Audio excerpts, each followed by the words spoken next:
Bienvenue sur DMG TV, les histoires mystiques. Si tu es nouveau sur la page, n'oublie pas de t'abonner, de laisser un commentaire, de liker et de partager. Si toi-même tu ne sais pas que tu veux raconter, fais-moi signe en commentaire. Nous sommes live sur TikTok les mercredis, les vendredis, dimanche à 20h. On poste une vidéo tous les jours sur YouTube à 12h. YouTube DMG TV. Ce qu'on fait, c'est pour sensibiliser. Donc, s'il vous plaît, laissez un commentaire, laissez un like et abonnez-vous. Voilà. Donc, écoutez attentivement, s'il vous plaît.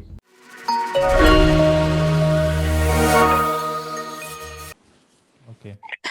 Alors, donc, ça, c'est une histoire d'une jeune fille qui épouse un monsieur. Ça fait 12 ans qu'ils sont ensemble. Ça fait 12 ans qu'ils sont ensemble. Et elle est tombée enceinte en début d'année. Il était question qu'elle aille accoucher. Donc, dans la nuit, ses contractions commencent et tout. On l'amène à l'hôpital. Je pense que je l'avais conduit à l'hôpital. Son mari était venu toquer chez moi. Nous sommes allés à l'hôpital. Arrivé là-bas à l'hôpital, on attend, on tourne. Après, on dit que non, l'enfant ne sort pas. On va devoir l'opérer. Elle refuse donc qu'on l'opère. Elle refuse qu'on l'opère. Et la veille de son accouchement, 2 jours avant, sa belle-mère est venue à la maison. Donc, elle refuse qu'on l'opère. Elle sort de l'hôpital, elle dit que laissez-moi d'abord rentrer, je n'ai pas trop mal, je peux revenir. On lui dit non, il faut qu'on t'opère parce que tu n'as plus de voix. Tu es là, ça fait plus de 24 heures, on ne peut plus te laisser comme ça. Si tu sors, c'est à tes risques et périls. Elle dit, oui, je vais d'abord aller voir mon mari. Son mari donc accepte qu'on l'opère. Elle est venue verser l'argent de la caution. Il était question que le soir, on l'interne pour que l'anesthésiste passe lui faire des examens. Donc, quand elle rentre, elle rencontre une maman qui est une amie à sa mère, elle. La rencontre, il dit que, mais c'est comment? Elle dit que non, je ne vais pas bien parce qu'on va m'opérer. Elle dit que on va t'opérer, pourquoi? On dit que je n'ai pas la voix. Et il faut qu'on m'opère, je ne peux pas accoucher par voix basse. Elle lui dit que tu es avec qui à la maison? Elle dit que je suis seule avec mon mari, mais ma belle-mère est arrivée il y a 2 jours. La femme là lui dit que tu sais quoi? Tu me fais confiance. Elle regarde la maman là, elle lui dit oui, je te fais confiance. Elle dit ok, va chez toi comme tu es là. Ne prends pas un sac, ne prends rien. Ne dis pas à quelqu'un où tu vas. Prends juste ta carte d'identité et suis-moi.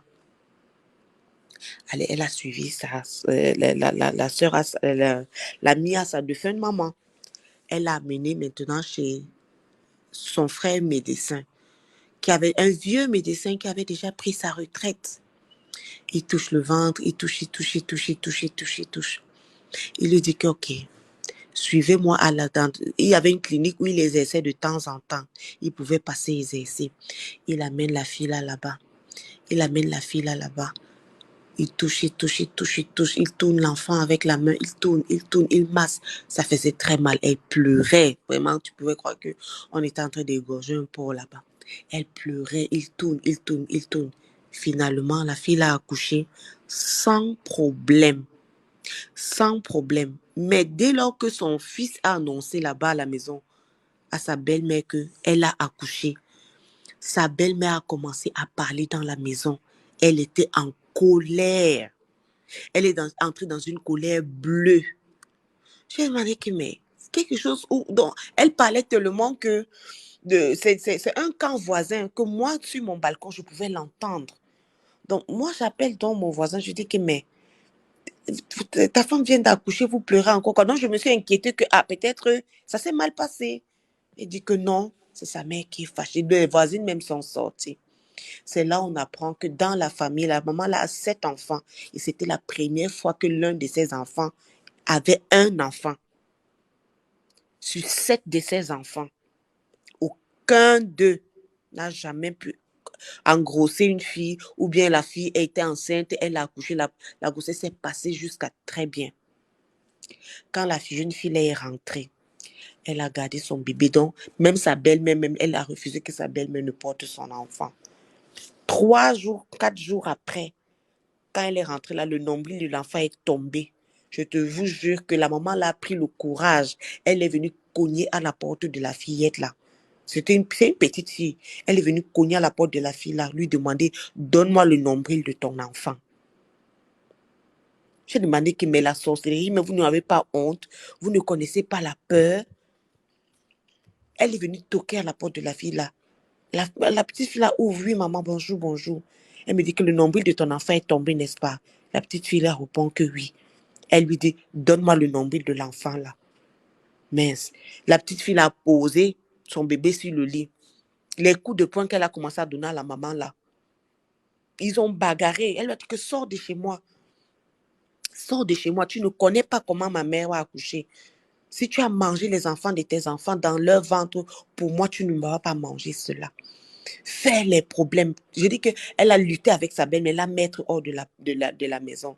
Son fils est venu vouloir faire les problèmes à cette jeune fille-là. Non, mais les voisins lui ont dit non, il faut arrêter à un moment donné. Elle veut faire quoi avec le nombril de l'enfant? Et pourtant, ce n'est pas elle la mère de l'enfant. Elle n'est même pas la mère de cette fille-là. On a vu sa réaction aussi quand on a annoncé que l'accouchement de cette fille s'est bien passé. Elle a raison. Faites partie votre mère. C'est comme ça que le monsieur l'a fait partie, sa mère de la maison de sa belle-fille.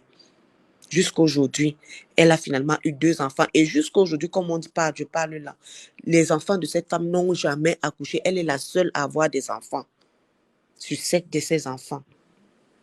Donc, le deuil est vraiment gâté. Bonne soirée.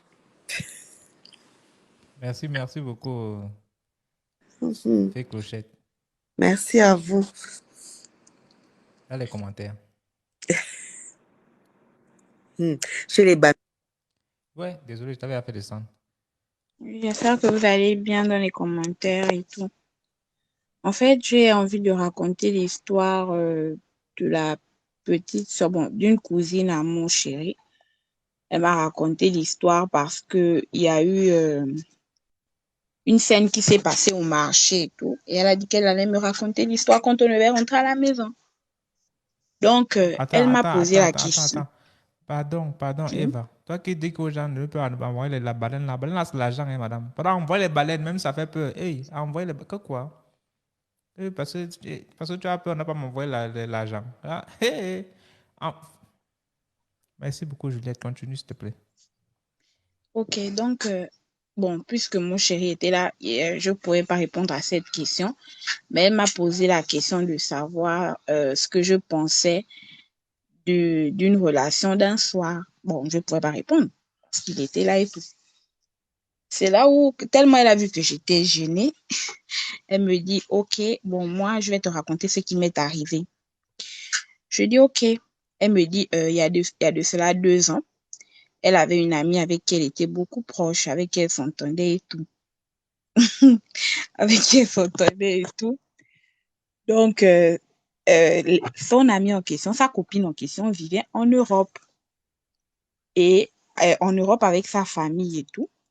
Et parmi les membres de sa famille, il y a l'un de ses cousins qui a perdu sa femme. Donc, ils sont revenus ici en Afrique faire les rituels et tout. Donc, il y a un rituel, je ne sais pas si c'est seulement en Afrique centrale, il y a un rituel selon lequel, quand quelqu'un perd sa femme ou son mari, il doit coucher avec une femme, du genre, il doit prendre une femme d'un soir pour laver son veuvage sur cette dernière. Donc, elle dit qu'étant donné que le frère de sa copine était tellement timide, il n'arrivait pas à draguer et tout. Sa copine lui a donc dit que, comme tu n'arrives pas à draguer, tu n'arrives pas à parler aux femmes, ce qu'on va faire, c'est que je vais te présenter une personne sur qui tu vas laver ton veuvage. Elle a dit d'accord. Alors, elle a montré la photo de sa copine, celle qui me racontait l'histoire, et elle lui a dit, on va aller en boîte, et toi, tu vas faire comme si tu étais un inconnu, tu viendras la draguer, vous allez coucher ensemble, et tu vas mettre en elle toutes tes malchances si tu veux. C'est là où le gars a accepté. Le gars a accepté. Donc, quand elle est sortie avec sa copine, elles sont allées en boîte, elles étaient là, elles dansaient, elles s'amusaient et tout.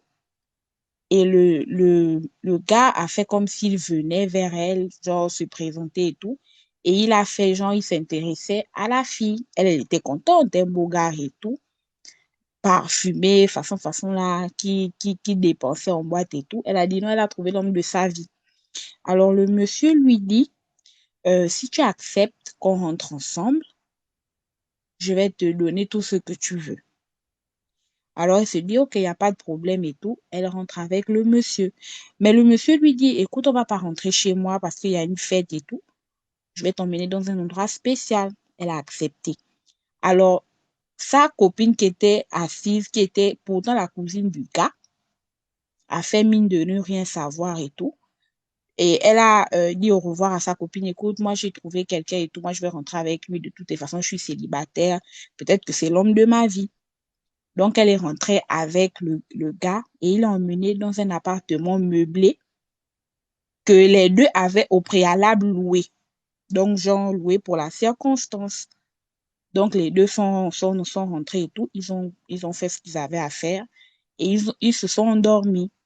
Maintenant, en faisant le rituel en question, qu'est-ce qui se passe? Quand tu termines de coucher avec la personne, tu dois sortir de la pièce tout nu. Tu abandonnes tous tes vêtements là-bas. Genre, c'est une manière pour toi de laisser toutes les malchances, toutes les mauvaises choses qui peuvent te suivre. Tu sors de la pièce tout nu et tu fuis, tu t'enfuis, que ce soit le téléphone, l'argent et tout, tu abandonnes.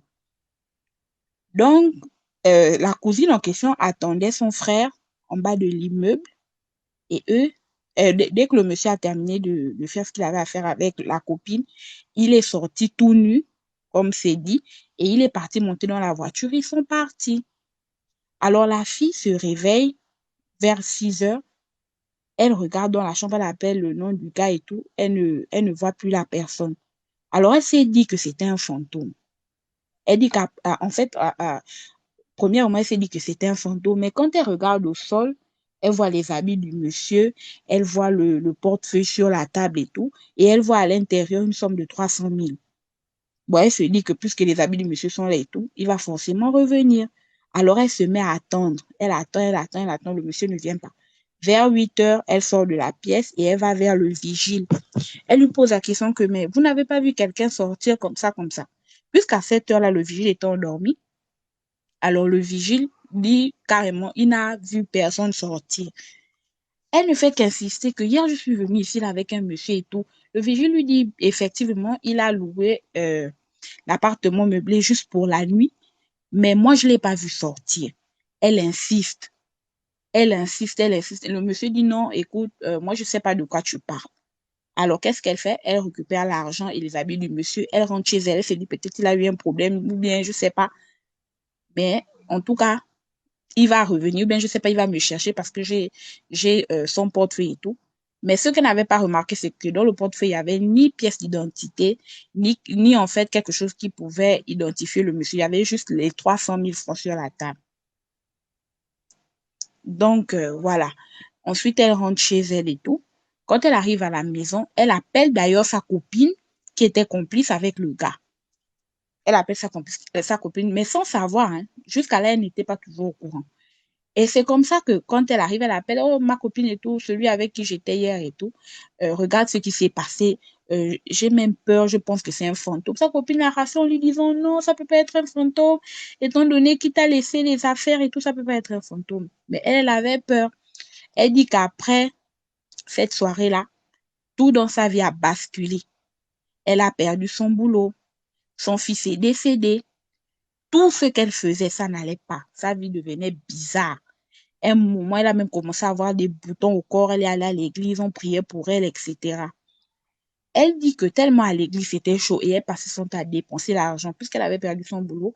Même son compte bancaire se vidait parce que de temps en temps, il fallait qu'elle aille voir un pasteur pour qu'on prie pour elle. Il fallait payer des gens pour faire des cellules de prière et tout.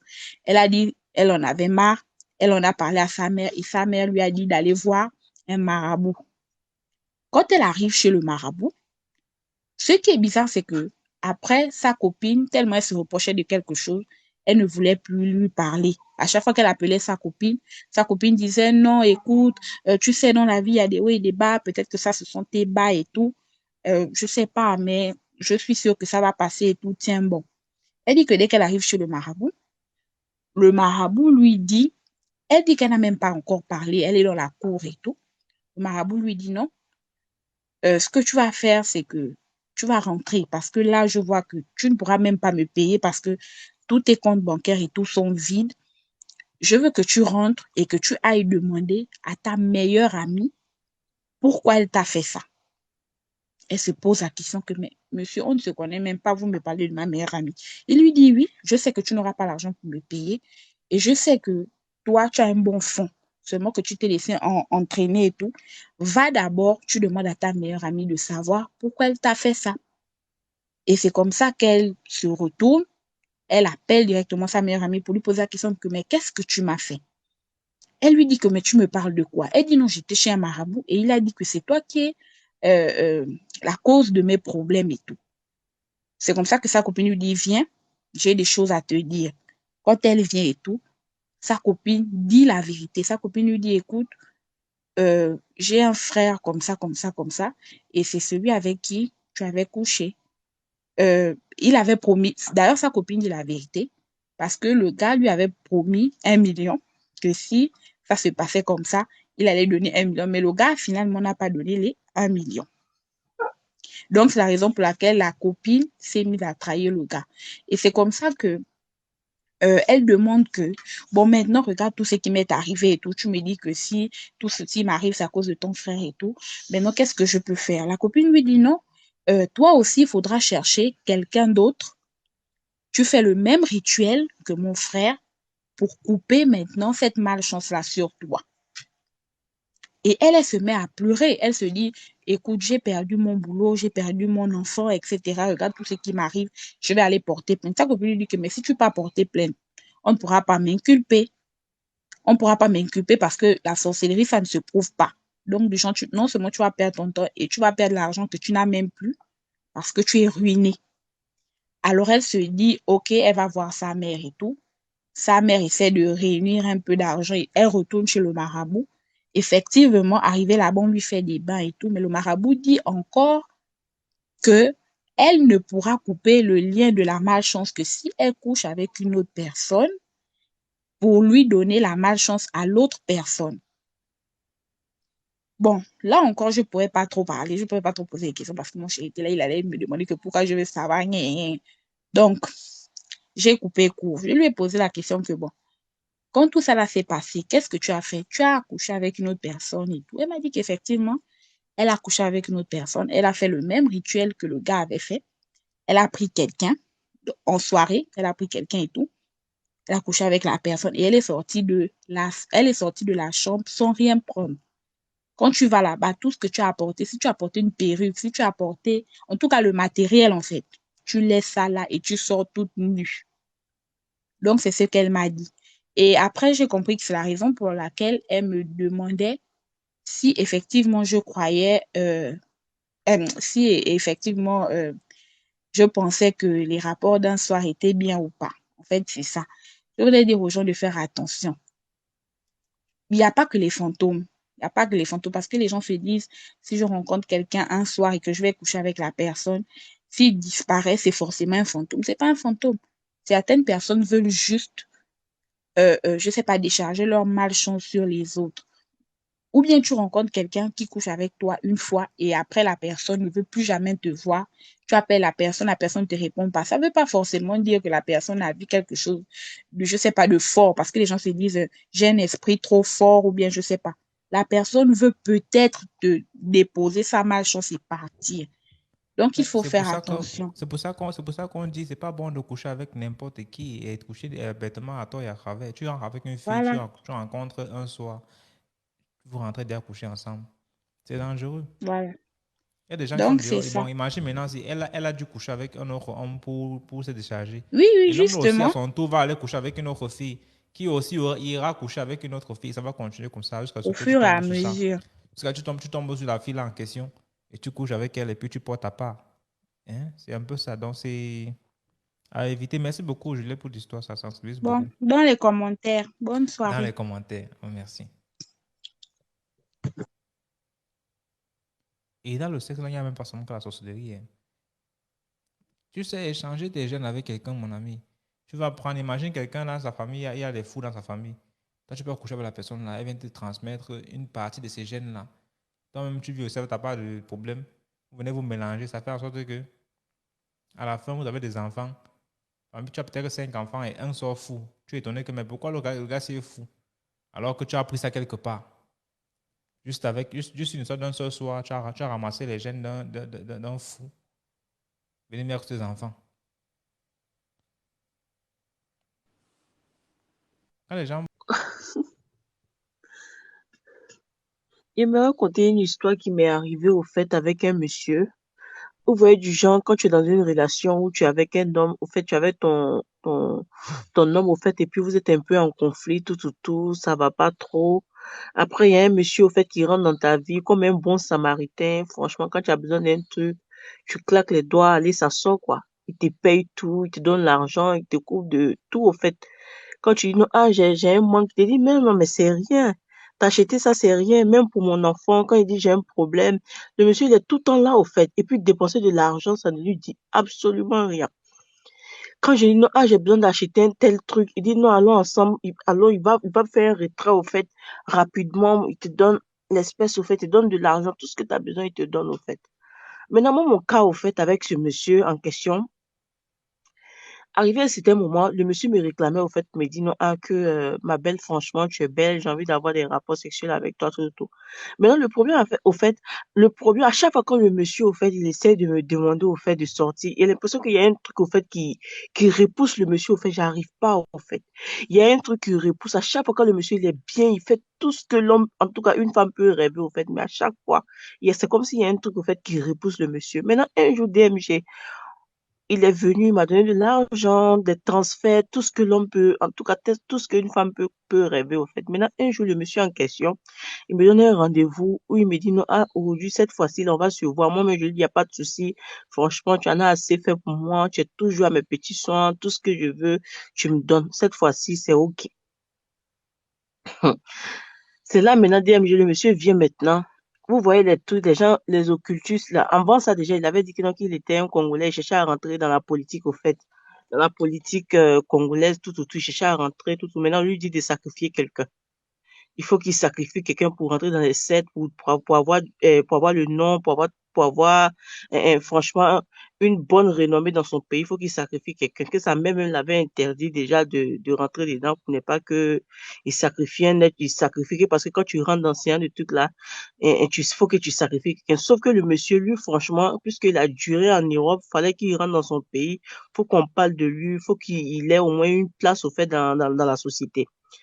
Donc, c'est maintenant, comment j'ai dit au monsieur, il n'y a pas de souci, on va se voir, il n'y a pas de problème, cette fois-ci, c'est OK. Le monsieur vient maintenant avec un accoutrement effrayant. Tu vois les chapeaux des mystiques d'une manière, les gros chapeaux des mystiques, avec un sac, une valise DMG, une valise avec un habillement franchement extraordinaire. Quand il passe là, les gens le regardent. Moi, mais ça me fait, j'étais effrayée, dit, mais demain, j'ai l'habitude de voir le monsieur bien, un homme franchement bien habillé, qui est tout en classe. Mais cette fois-ci, le monsieur était venu avec un accoutrement qui moi-même m'a effrayée jusqu'à. Maintenant, j'ai dit à ma voisine, il dit, franchement, le monsieur, il est venu. Mais quand je vois le monsieur, je suis effrayée. J'ai l'impression qu'il y a un truc qui ne va pas, au fait. Et puis, il me dit, il me regarde en même temps, il vient avec un accoutrement bizarre et en même temps, il me dit que non, que franchement, tu as une étoile. Est-ce que tu sais que tu as une étoile? Est-ce qu'on t'a déjà dit que non, que toi, tu as une étoile? Dès qu'on te touche là, tu as une star, tu as une bombe, ils t'ont déjà dit ça. Je lui ai dit non, non, non, ils m'ont pas dit ça. Donc, quand le monsieur il a dit ça, moi, je suis venue, j'ai dit à ma voisine, il ne va pas à son rendez-vous. Ne va pas au rendez-vous du monsieur. Il peut demain, le monsieur, il est venu avec un accoutrement. Si tu te rends au rendez-vous du monsieur, si tu gagnes un truc là, c'est de ta faute. C'est comme ça, DMG, le monsieur là m'a appelé, j'ai menti pour dire non, ah, que j'ai eu un problème, je ne pourrais pas venir à son rendez-vous. Le monsieur s'est mis dans une colère noire. Franchement, il était tellement énervé que moi-même, j'étais étonnée. Maintenant, quand on est resté dans ça, quand je lui envoie un message, je l'appelle, il ne me répond plus. Que dès qu'il me voit en même temps, il bloque mon appel. Je lui envoie un message, mais le monsieur ne me répond plus. Je ne sais pas franchement c'est quoi au juste. Dès que je lui envoie un message sur WhatsApp en même temps, il me bloque en même temps. En tout cas, le monsieur ne me parle plus. Jusqu'à aujourd'hui. C'était un peu ça, au fait. C'était pas une histoire franchement mystérieuse, mais j'aimerais compter, je voulais compter ça. Donc, faites attention, les jeunes filles. Quand tu es belle, ça ne veut pas dire que c'est la fin du monde. Faisons très attention. Il y a des gens qui sont là pour prendre l'étoile des gens, la chance des gens, pour changer l'aura des gens. Tout n'est pas forcément te rendre infime ou bien te rendre malade. Forcément, il y a d'autres personnes, quand ils sont avec toi, ton étoile les intéresse Donc, c'est un peu ça. Bonne soirée à vous. Merci beaucoup, Tim Kali. Bon, je vais vous raconter une histoire qui s'est passée au village. Pour ceux qui connaissent bien la zone du lac Manengouba, je ne sais pas si vous avez déjà entendu parler du lac. Au niveau du lac Manengouba, il y a trois étendues, le mâle, la femelle et l'enfant.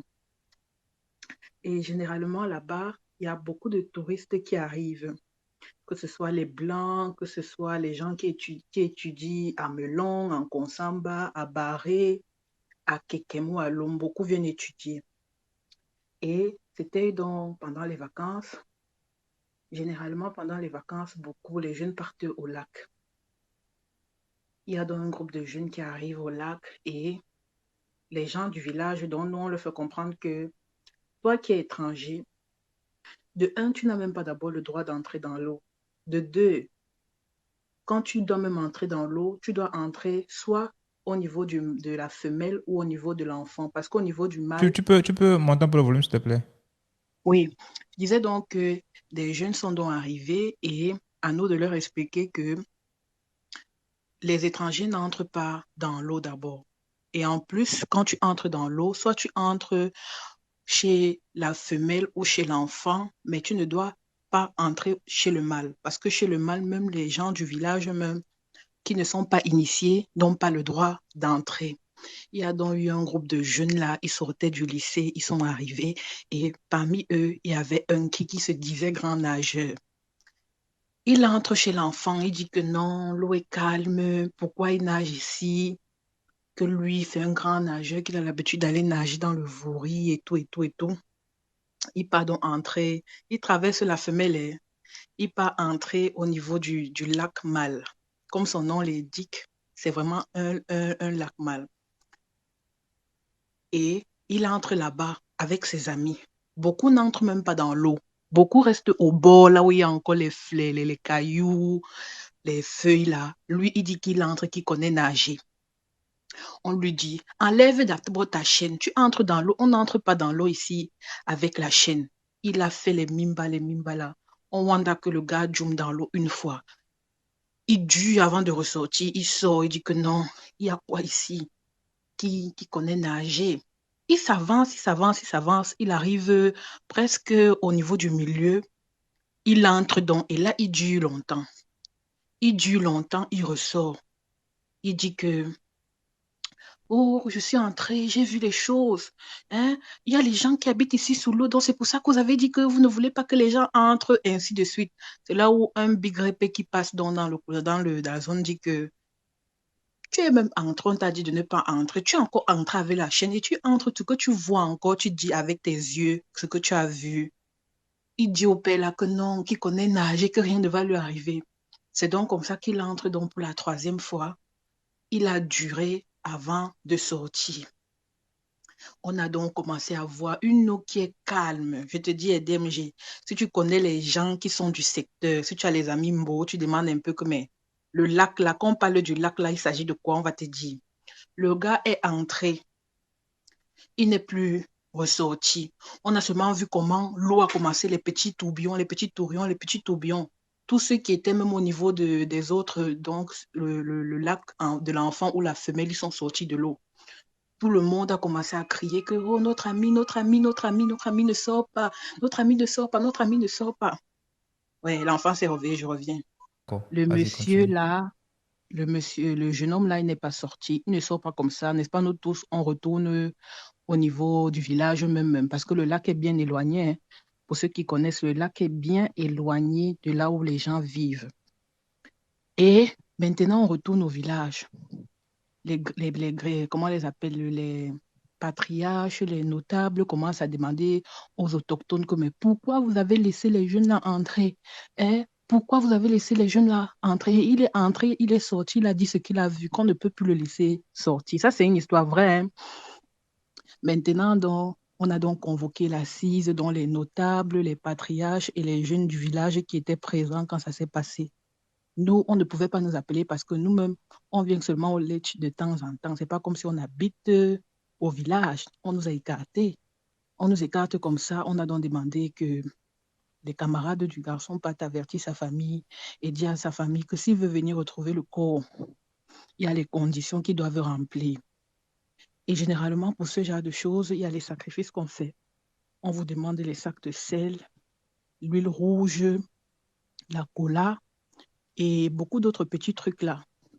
La famille du gars, beaucoup étaient sceptiques. Beaucoup disaient que non, l'enfant est déjà mort, que ça sert à quoi, que normalement, quand l'enfant meurt, le corps doit ressortir.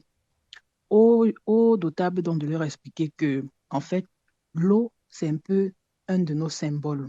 Parce que les gens du littoral, ils ont l'eau, ils ont aussi la forêt comme symbole. Pour sortir l'enfant, ce n'est pas que comme l'enfant est entré là, l'enfant est déjà mort. L'enfant est encore vivant. Il a vu des choses qu'il ne doit pas dire aux gens et il s'est entêté avant d'entrer. Donc, c'est le jour que vous allez venir faire les sacrifices, là qu'on va faire sortir l'enfant de l'eau et c'est quand il va sortir qu'il va mourir. Beaucoup étaient sceptiques, beaucoup disaient que non, ce sont les histoires qu'on raconte souvent dans les livres d'histoire et tout et tout. Et effectivement, la famille du gars et les camarades du gars même sont venus parce que c'était un truc vraiment solennel. Les gens sont venus de partout, de Melon, de Konsamba, tout le monde venait voir parce que ce sont des trucs qui arrivent rarement. Ils sont donc venus avec ce qu'on a demandé et les notables et consorts sont partis au niveau du lac. Ils ont fait, le corps de l'enfant est sorti, le corps du jeune est sorti, le corps n'était même pas mouillé DMG. Il est sorti de là sec. Et ceux qui étaient proches ont remarqué que il n'était pas comme quelqu'un qui est déjà mort depuis, quelqu'un qui est raide et tout ça. Donc, il était encore comme quelqu'un qui était en bas de l'eau étant vivant. C'est quand il est donc sorti qu'on a fait les rites et il est mort. Il meurt donc comme ça. Sa famille donc prend le corps. Sa famille commence à dire que non, ils vont aller chercher pour voir pourquoi l'enfant est mort, pourquoi les autres ne sont pas morts. Et eux-mêmes, ils sont partis parce que c'était un garçon de l'Ouest. Sa famille est partie chercher. Et eux-mêmes, ils sont venus s'excuser en disant que ce n'est même pas qu'ils savaient. L'enfant a été, comment dire, il s'est comporté mal parce on l'avait prévenu, mais il n'a pas voulu écouter. Il s'est entêté. Et l'erreur qu'il a faite, c'est que ce qu'il a vu, il est sorti de l'eau, il est venu raconter aux gens. Et ça ne se fait pas. Chez nous, ça ne se fait pas. C'est pour ça qu'on était donc obligé de le prendre, qu'il reste donc dans l'eau, pour que ce qu'il ait vu dans l'eau là, ça meurt avec lui en fait. C'était ça la petite histoire. Merci beaucoup, Chocolato. Et calme l'enfant, il va revenir après. D'accord. Après, c'est qui, s'il vous plaît? Bibi de Bibi. J'espère que tu vas bien. On n'a pas encore fini. Hein. Après, c'est Alex. Ok.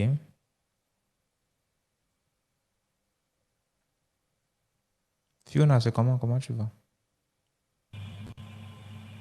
Bonsoir, Alex.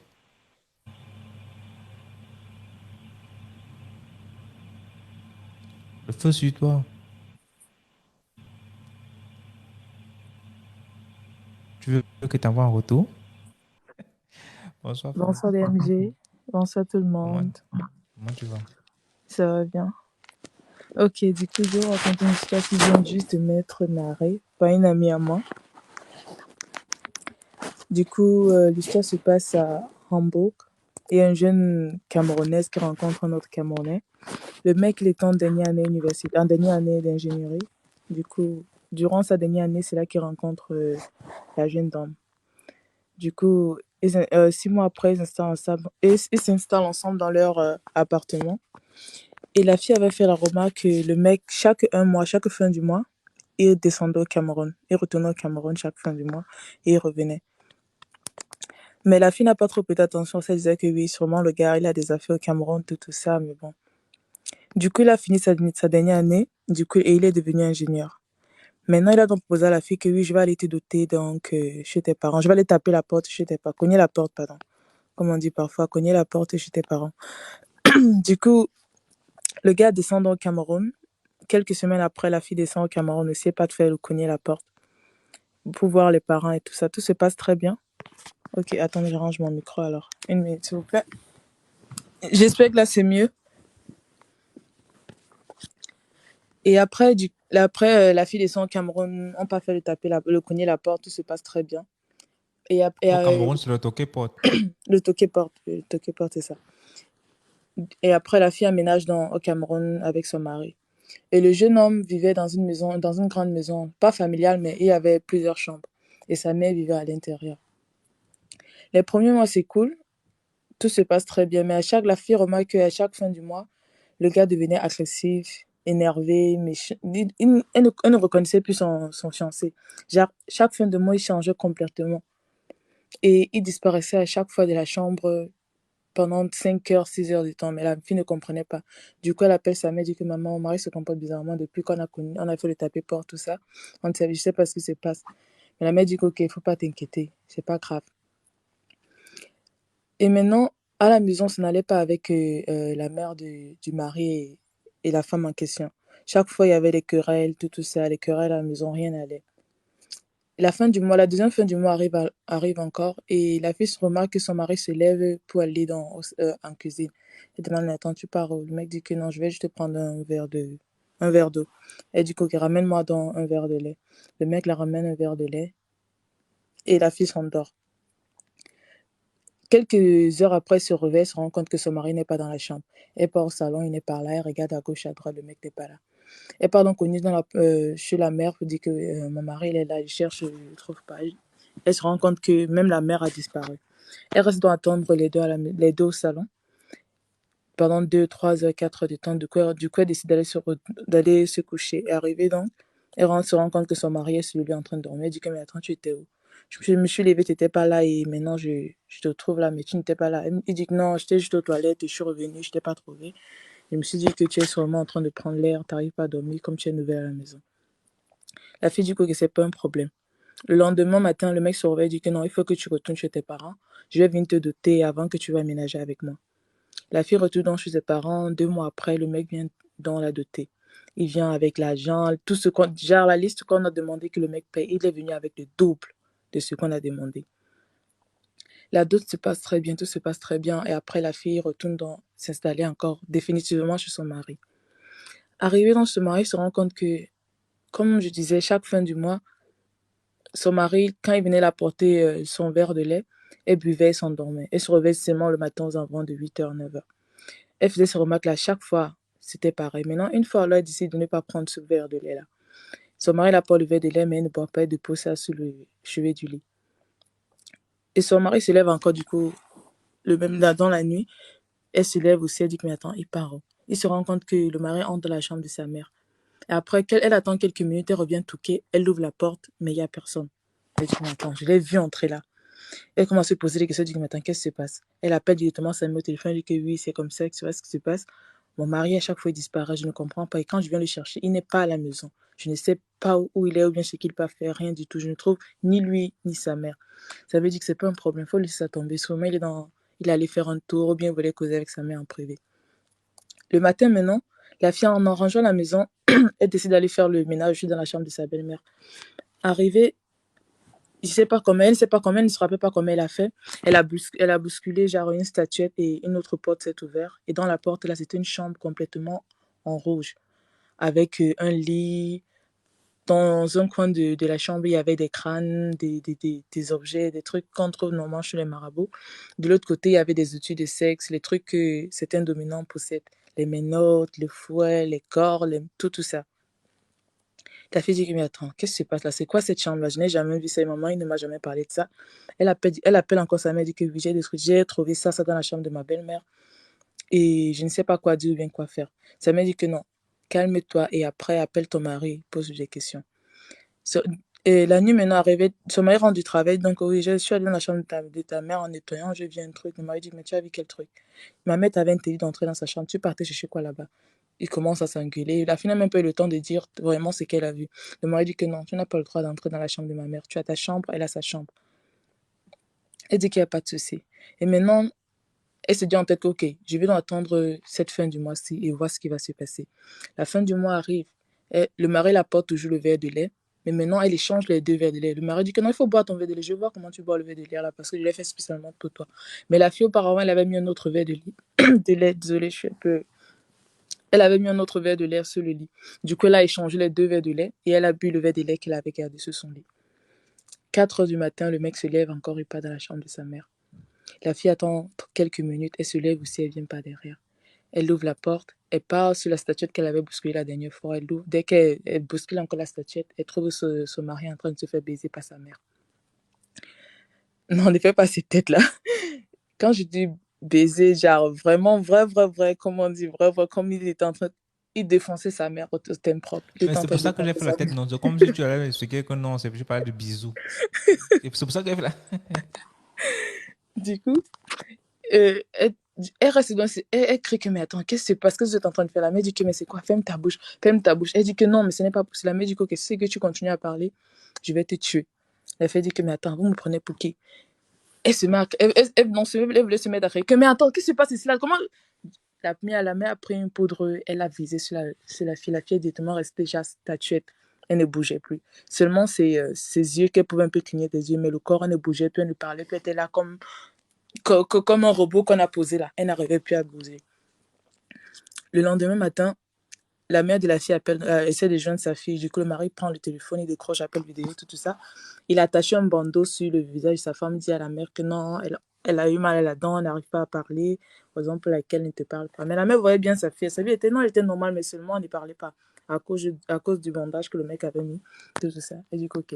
Les mois passent. Et sa mère maintenant appelle un jour la fille, dit que parce qu'elle avait besoin d'argent, comme chaque fin du mois, la fille a envoyé l'argent à sa mère. Le mec dit que ok, non, pour l'instant, je peux pas. Tu peux pas parler de ta fille maintenant, mais t'inquiète, je vais te faire un virement. Il envoie un virement de 35 000 à la mère de la fille. La mère de la fille, pardon, fait les dons qu'elle faisait d'habitude à l'église. Arrivée à l'église, c'est là qu'un homme de Dieu lui dit que oui, est-ce que tu as parlé avec ta fille dernièrement? La mère dit que oui, je crois avec ma fille presque chaque fois. Elle dit que non, faut partir voir ta fille. Elle dit que mais attends, le prêtre dit que non, il faut aller chez ta fille, pas voir ta fille, un truc qui ne va pas. La mère rentre encore, elle appelle sa fille, la fille ne décroche pas. Elle appelle le mari dit que non, la fille, elle est en voyage, elle s'est déplacée avec ma mère, tout ça, elle va revenir d'ici quelques semaines.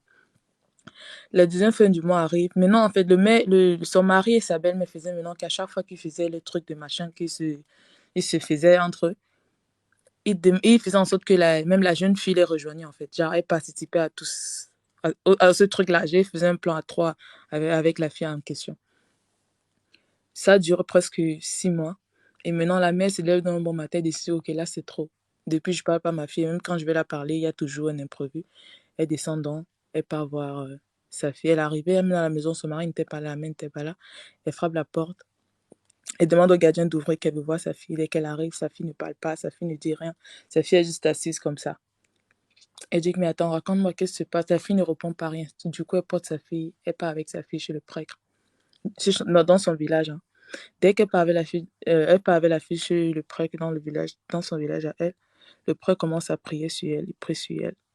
Mais jusqu'à là, la fille ne parle pas. Maintenant, la mère demande, ok, qu'est-ce qu'elle veut donc faire? Parce que là, je ne sais même pas de quoi ma fille souffre ou bien qu'est-ce qui se passe. Le prêtre dit, ok, comme ici, si ça n'a pas marché, tu n'as qu'à aller avec elle chez un marabout pour voir ce qui ne va pas. La mère apporte dans sa fille chez le marabout. Le marabout dit, c'est là que le marabout explique à la mère ce que la fille a vu, ce que la fille a fait. Elle dit que oui, c'est vrai que ta fille, elle a vu sa belle-mère en train de faire ça. Et maintenant, elle pratique aussi ça avec eux. Le marabout décide donc, ok, on va faire le lavage pendant quelques mois et après, il va falloir que ta fille parte. Durant ce temps que le lavage se passait, le mec vient voir la famille de la fille avec sa mère et d'autres personnes qui étaient là pour la dot, dit que oui. Maintenant, ce qui s'est passé, nous, on veut la fille parce qu'on vient doter la fille et elle a quitté le foyer. Soit veut rembourser la dot, soit veut remettre la fille. Parce qu'on dit que le gardien a dit que la mère est venue prendre sa fille et ce n'est pas possible. Ça ne se passe pas comme ça. Il faut que la mère vienne remettre la fille. C'est là le père de la fille dit que non, je ne sais pas où ma femme est partie avec sa fille. Je n'ai pas de nouvelles, je ne sais pas où elle se trouve. Et je ne sais pas comment faire pour t'aider. Le gars dit que comme c'est comme ça, alors vous allez voir. Le gars rentre avec sa mère.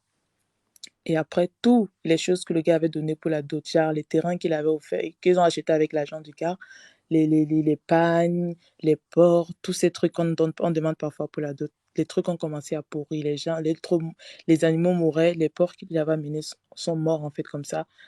Même les chiens qu'ils avaient achetés avec l'argent du monsieur, Tout, les récoltes, tout c'était zéro, tout pourrissait. On ne sait pas ce qui s'est passé, tout pourrissait. Jusqu'à présent, la fille n'est pas retournée chez son mari. Et même la mère et la fille, on ne sait pas où se trouvent. Et la situation est toujours là présentement. Et le mec ne sait pas quoi faire. La mère même en question, on n'a pas de ses nouvelles. On ne sait vraiment pas ce qui se passe. Et ouais, c'est ça l'histoire. Merci beaucoup, Phoenix, pour l'histoire. Bonsoir, Prissy. Bonsoir, DMG. Comment Ça tu vas, va? tonton? Ça va, ça va. Bonsoir à tous. Bon, mon histoire, elle est pas, enfin, elle est pas encore, elle est pas finie parce que, on va dire, on est même pas au début. Ça a commencé, j'étais gamin. Euh, En fait, je suis d'originaire d'un autre pays. Je suis gabonais déjà et je suis d'originaire d'un autre pays d'Afrique, mais que je dirais pas. Et en fait, j'allais passer mes vacances là-bas et tout, tranquille. Tu es gabonais et tu es d'origine de notre pays, comment on en paie? Oh, mon frère, j'ai le droit, non? Tu nous compliques la vie, là. On va pas Mais comprendre facilement. je suis gabonais, mais l'histoire, c'est pas passé au Gabon, en fait. Hmm. Ça s'est passé dans un autre pays d'Afrique, mais pas au Gabon. Et en fait, bah, j'allais en vacances chez mon grand-père, chez ma grand-mère. Et suite à ça, je vais être bref. Il y a ma grand-mère, en fait, qui est décédée. Et en fait, elle est décédée à côté de moi. Et la dernière chose, on va dire, je vais vous raconter comment elle est décédée. Mais moi-même, enfin, moi, j'étais un peu choqué.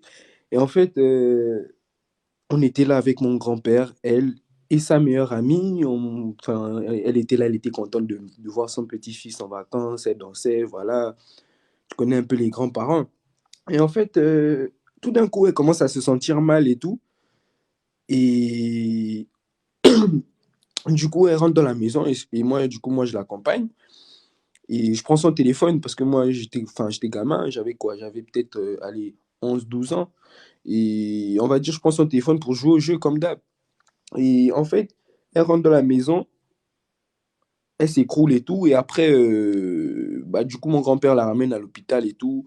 Et il me rappelle pour me dire, enfin, du coup, elle me laisse avec son téléphone. Il me dit, ouais, s'il y a un problème, je vais t'appeler sur le numéro de mamie. Je dis, ok. Du coup, il me dit, ouais, bah, à tout à l'heure. Du coup, à tout à l'heure, il me rappelle, il me dit, ouais, que ma grand-mère est décédée. Ok, d'accord, d'accord, d'accord. Vous, pour faire l'autopsie, enfin, on n'a pas fait l'autopsie. Et, ok, d'accord. Du coup, quand il décède, moi, je voulais pas rester là, sachant que j'avais le côté de mon père qui était dans ce même pays-là. J'avais le côté de ma mère, donc j'ai préféré partir du côté de mon père, parce que la personne qui est décédée, c'était ma mamie du côté de ma mère. Donc j'ai préféré partir après ça du côté de mon père. Et en fait, quand je suis parti, j'ai appris, quand je suis rentré au Gabon, j'ai appris que mon grand-père avait marié la femme qui était là quand ma grand-mère est décédée, dont sa meilleure amie. Et je n'ai pas trop compris pourquoi il a pris directement bah, celle qui était là, en fait. Ah, les commentaires, vous m'étayez que je gorge. Ah, non, mais c'est la France, non. Ah, non, ben, bref. Donc, en fait, du coup, j'ai pas trop compris euh, pourquoi en fait, il n'est pas allé chercher loin. Il a pris directement celle qui était à côté, sa meilleure amie. Ok, bref, passons. Moi, j'ai pas cherché à comprendre. C'est un grand-père. Je vais pas l'embrouiller pour ça. Ou je suis encore jeune. Il a des enfants qui sont mes tantes et mes mamans. Donc, les années passent, je grandis. Et ma mère elle me tient toujours au courant de sa situation, vu qu'il n'a plus, enfin, il est maintenant seul. Moi, j'estime qu'il est seul. Et il fait un enfant avec la femme avec qui enfin, la meilleure amie de ma grand-mère qui est décédée. Il fait un enfant avec une fille et il appelle avec, bah, il lui surnomme, enfin, il donne le nom et prénom de ma grand-mère, en fait. Donc, ça devient son homonyme. Et en fait, ma grand-mère, elle avait pour habitude, enfin, elle priait dans une église et enfin, ils étaient un peu connus dans ce pays-là. Bah, une église catholique, quoi, tranquille et tout. Et en fait, elle avait sa sœur, sa propre sœur, même père, même mère. Sa sœur, en fait, elle a pris un jour, elle a pris. Enfin, moi, je te dis ça, je suis en France. On m'a tenu au courant il y a quoi, il y a même pas un mois. On m'a tenu au courant que, en gros, sa fille, non, la sœur de ma grand-mère, elle a pris l'enfant, son homonyme, l'homonyme on va dire, je sais même pas comment dire, parce que c'est la meilleure amie de ma grand-mère qui s'est mariée avec mon grand-père. Donc, ma grand-mère qui est décédée, sa grande sœur a pris son homonyme pour aller à sa tombe. On ne sait pas pourquoi. Et en fait, un jour, à chaque fois, elle allait à la tombe, elle prenait la fille, l'homonyme, pour aller à sa tombe. Mais on ne sait pas faire quoi. Et en fait, l'homonyme, c'est comme un enfant. Enfin, la petite, elle fonctionne comme un enfant. Genre, tu vas dire à un enfant, tu vas amener un enfant quelque part. Si l'enfant n'est pas pointu ou si l'enfant n'a pas le Congo, ça, il va voir ce que tu fais, il va regarder, il ne va rien dire en rentrant à la maison, il ne va dire à personne. Et elle c'était un peu comme ça, en fait. Et du coup, elle est rentrée. Mon grand-père est allé le jour, tu sais, le jour c'est la fête de la Toussaint, non, pour les morts. Ouais, pour la fête de la Toussaint, là, la dernière, la récente, là, il va et tout, il constate que il y a, comment on appelle ça, la tombe, il y a un trou, euh, il y a du piment et il y a encore quoi, de l'ail, hein. Du piment ou... Est-ce que tu peux être bref, s'il te plaît? Ouais, donc du coup, il constate qu'il y a du piment et de l'ail. Du coup, il demande à ma petite soeur, à l'homonyme, enfin, comment ça se fait qu'il y a enfin, non, comme par hasard, excuse-moi, comme par hasard, il a pris la petite pour la fête de la Toussaint pour aller nettoyer la tombe de ma grand-mère. Alors que la petite était déjà allée plusieurs fois à la tombe de ma grand-mère avec la grande sœur de ma grand-mère qui est décédée. Donc, du coup, ils sont allés, ils ont vu du piment et de l'ail sur la tombe. Et mon grand-père l'a demandé c'était quoi. Bah, elle a dit qu'elle ne savait pas, mais qu'elle était venue avec sa grand-mère. Enfin, son autre grand-mère, du coup. Et pour la suite, jusqu'aujourd'hui, pour l'instant, on ne sait pas réellement la signification du piment sur la tombe. Euh, Voilà quoi, c'est un peu ça. Et peut-être que je reviendrai d'ici là. Et là, pour l'instant, mon grand-père, il est hospitalisé. Donc peut-être c'est peut-être à cause de ça, c'est tout ça. Mais bon, pour l'instant, on n'est qu'à là et peut-être que je reviendrai d'ici là. D'accord. Merci beaucoup Merci, pour bonne l'histoire soirée. appréciée. Enfin, bonsoir à toute la communauté, bonsoir à tout le monde. On dit quoi, ça va? Tu vas bien? Bonsoir, je vais très bien. Merci et toi? D'accord. Il faut qu'on sponsorise l'émission là. Bon, j'avance. Bon, mon histoire, elle se passe au Gabon. Le monsieur, son petit nom, c'est le blanchisseur. Le blanchisseur parce qu'il a des ces fantasmes, je ne sais pas si c'est mystique ou bien les choses des Blancs, mais il est resté beaucoup en Europe. Il sortait avec une jeune fille, c'est une histoire déjà que j'ai racontée sur mon compte. Il sortait avec une jeune fille et il gâtait la jeune fille. Un bon matin, il dit à la jeune fille, on va faire un jeu. Et c'est quoi le jeu? Il dit, bon, je te pique l'aiguille et voilà, et je t'enfonce l'aiguille. Tant que, voilà, quoi, tant que ça ne te dérange pas, il dit, tant que tu cries, bon, j'augmente le prix. Ça a commencé comme ça. Il a pris l'aiguille, il a enfoncé la petite à la cuisse. Tac! Elle a crié. Il a donné 500 000. Il a dit, si tu veux, je peux encore enfoncer un peu plus profond. Et il enfonce et il a donné la fille 2 millions. Et c'était comme ça. Bon, après, c'était comme ça, elle est rentrée. Quand elle part, elle dit elle dit comment à sa copine? Ah, ma copine. Mais mon petit blanc là, bon, c'est pas un blanc, je dis c'est quelqu'un qui est resté longtemps en Europe. Il a des ces fantasmes bizarres. Il m'a donné 2 millions, c'est quoi? Oh, on faisait un jeu là, il m'a enfoncé l'aiguille et puis il m'a donné 2 millions 5. Elle dit, oh ma copine, ça c'est quelle histoire? Branche-moi le truc, elle dit, oh ma copine, comment aussi je vais te brancher à mon élément? Toi aussi. Donc c'est comme ça. Bon, je parle un peu plus simplement parce que tu as dit, libérez-vous, parlez comme à la maison.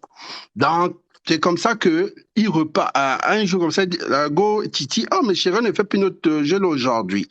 Il dit, ah mais toi vraiment, toi, ok en tout cas, bon, on va faire aujourd'hui le fer. Il dit, comment ça? Il dit, moi je te mets le fer et puis moi je te donne 5 millions. Elle dit non, elle dit non, bon, ok, bon, je te donne 10 millions. Ago dit, oh, mais comment? Elle dit, si tu veux, et il fait sortir 10 millions, cash, il dépose.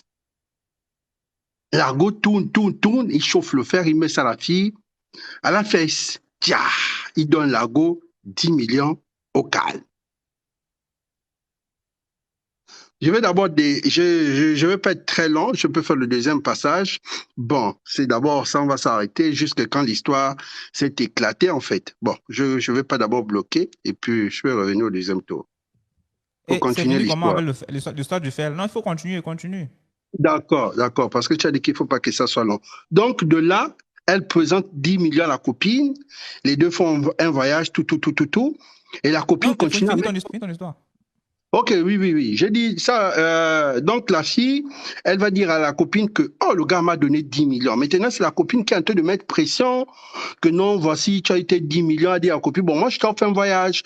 La copine a dit, moi, je n'ai pas besoin d'un voyage. Moi, je veux aussi que le gars puisse me mettre à l'aise. C'est comme ça.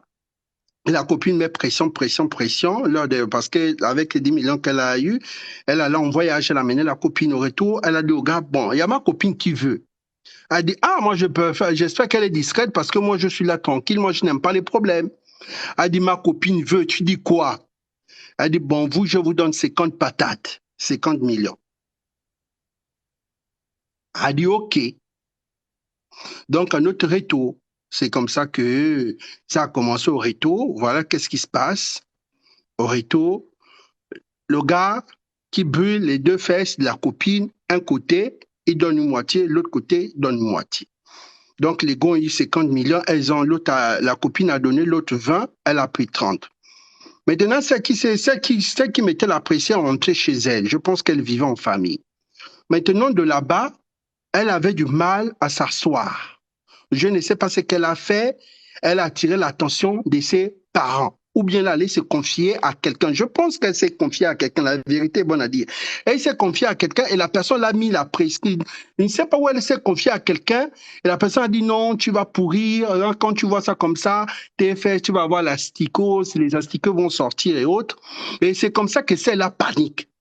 En paniquant, elle allait voir en paniquant, paniquant, elle a fait une forte fièvre et bizarrement, elle allait dire ça à sa mère. Dès qu'elle a dit ça à sa mère, on a appelé les oncles, ça a commencé à faire tout un tapage. En temps, ça n'avait rien à y voir. La copine a juste fait ses pansements, elle a soigné, c'était calmé. Celle-là, en paniquant, elle a attiré l'attention des gens. Maintenant, les parents commençaient à mettre la pression, commençaient à attirer l'attention de tout le monde. La copine l'a dit, le bon monsieur était tranquille pour lui. C'est toi qui as mis la pression. Et toi-même, tu as exigé les deux paires de fesses. Tu as reçu l'argent. Pourquoi voici aujourd'hui, le pauvre monsieur va être exposé. Il est là tranquille, il n'a jamais eu de problème. Oh non, on me dit que non. Non, on ne te dit pas que c'est mystique. Toi-même, tu es allé, tu t'attendais à quoi? Est-ce que moi, aujourd'hui, mes fesses sont en train de cicatriser? Et tes fesses ont quel problème?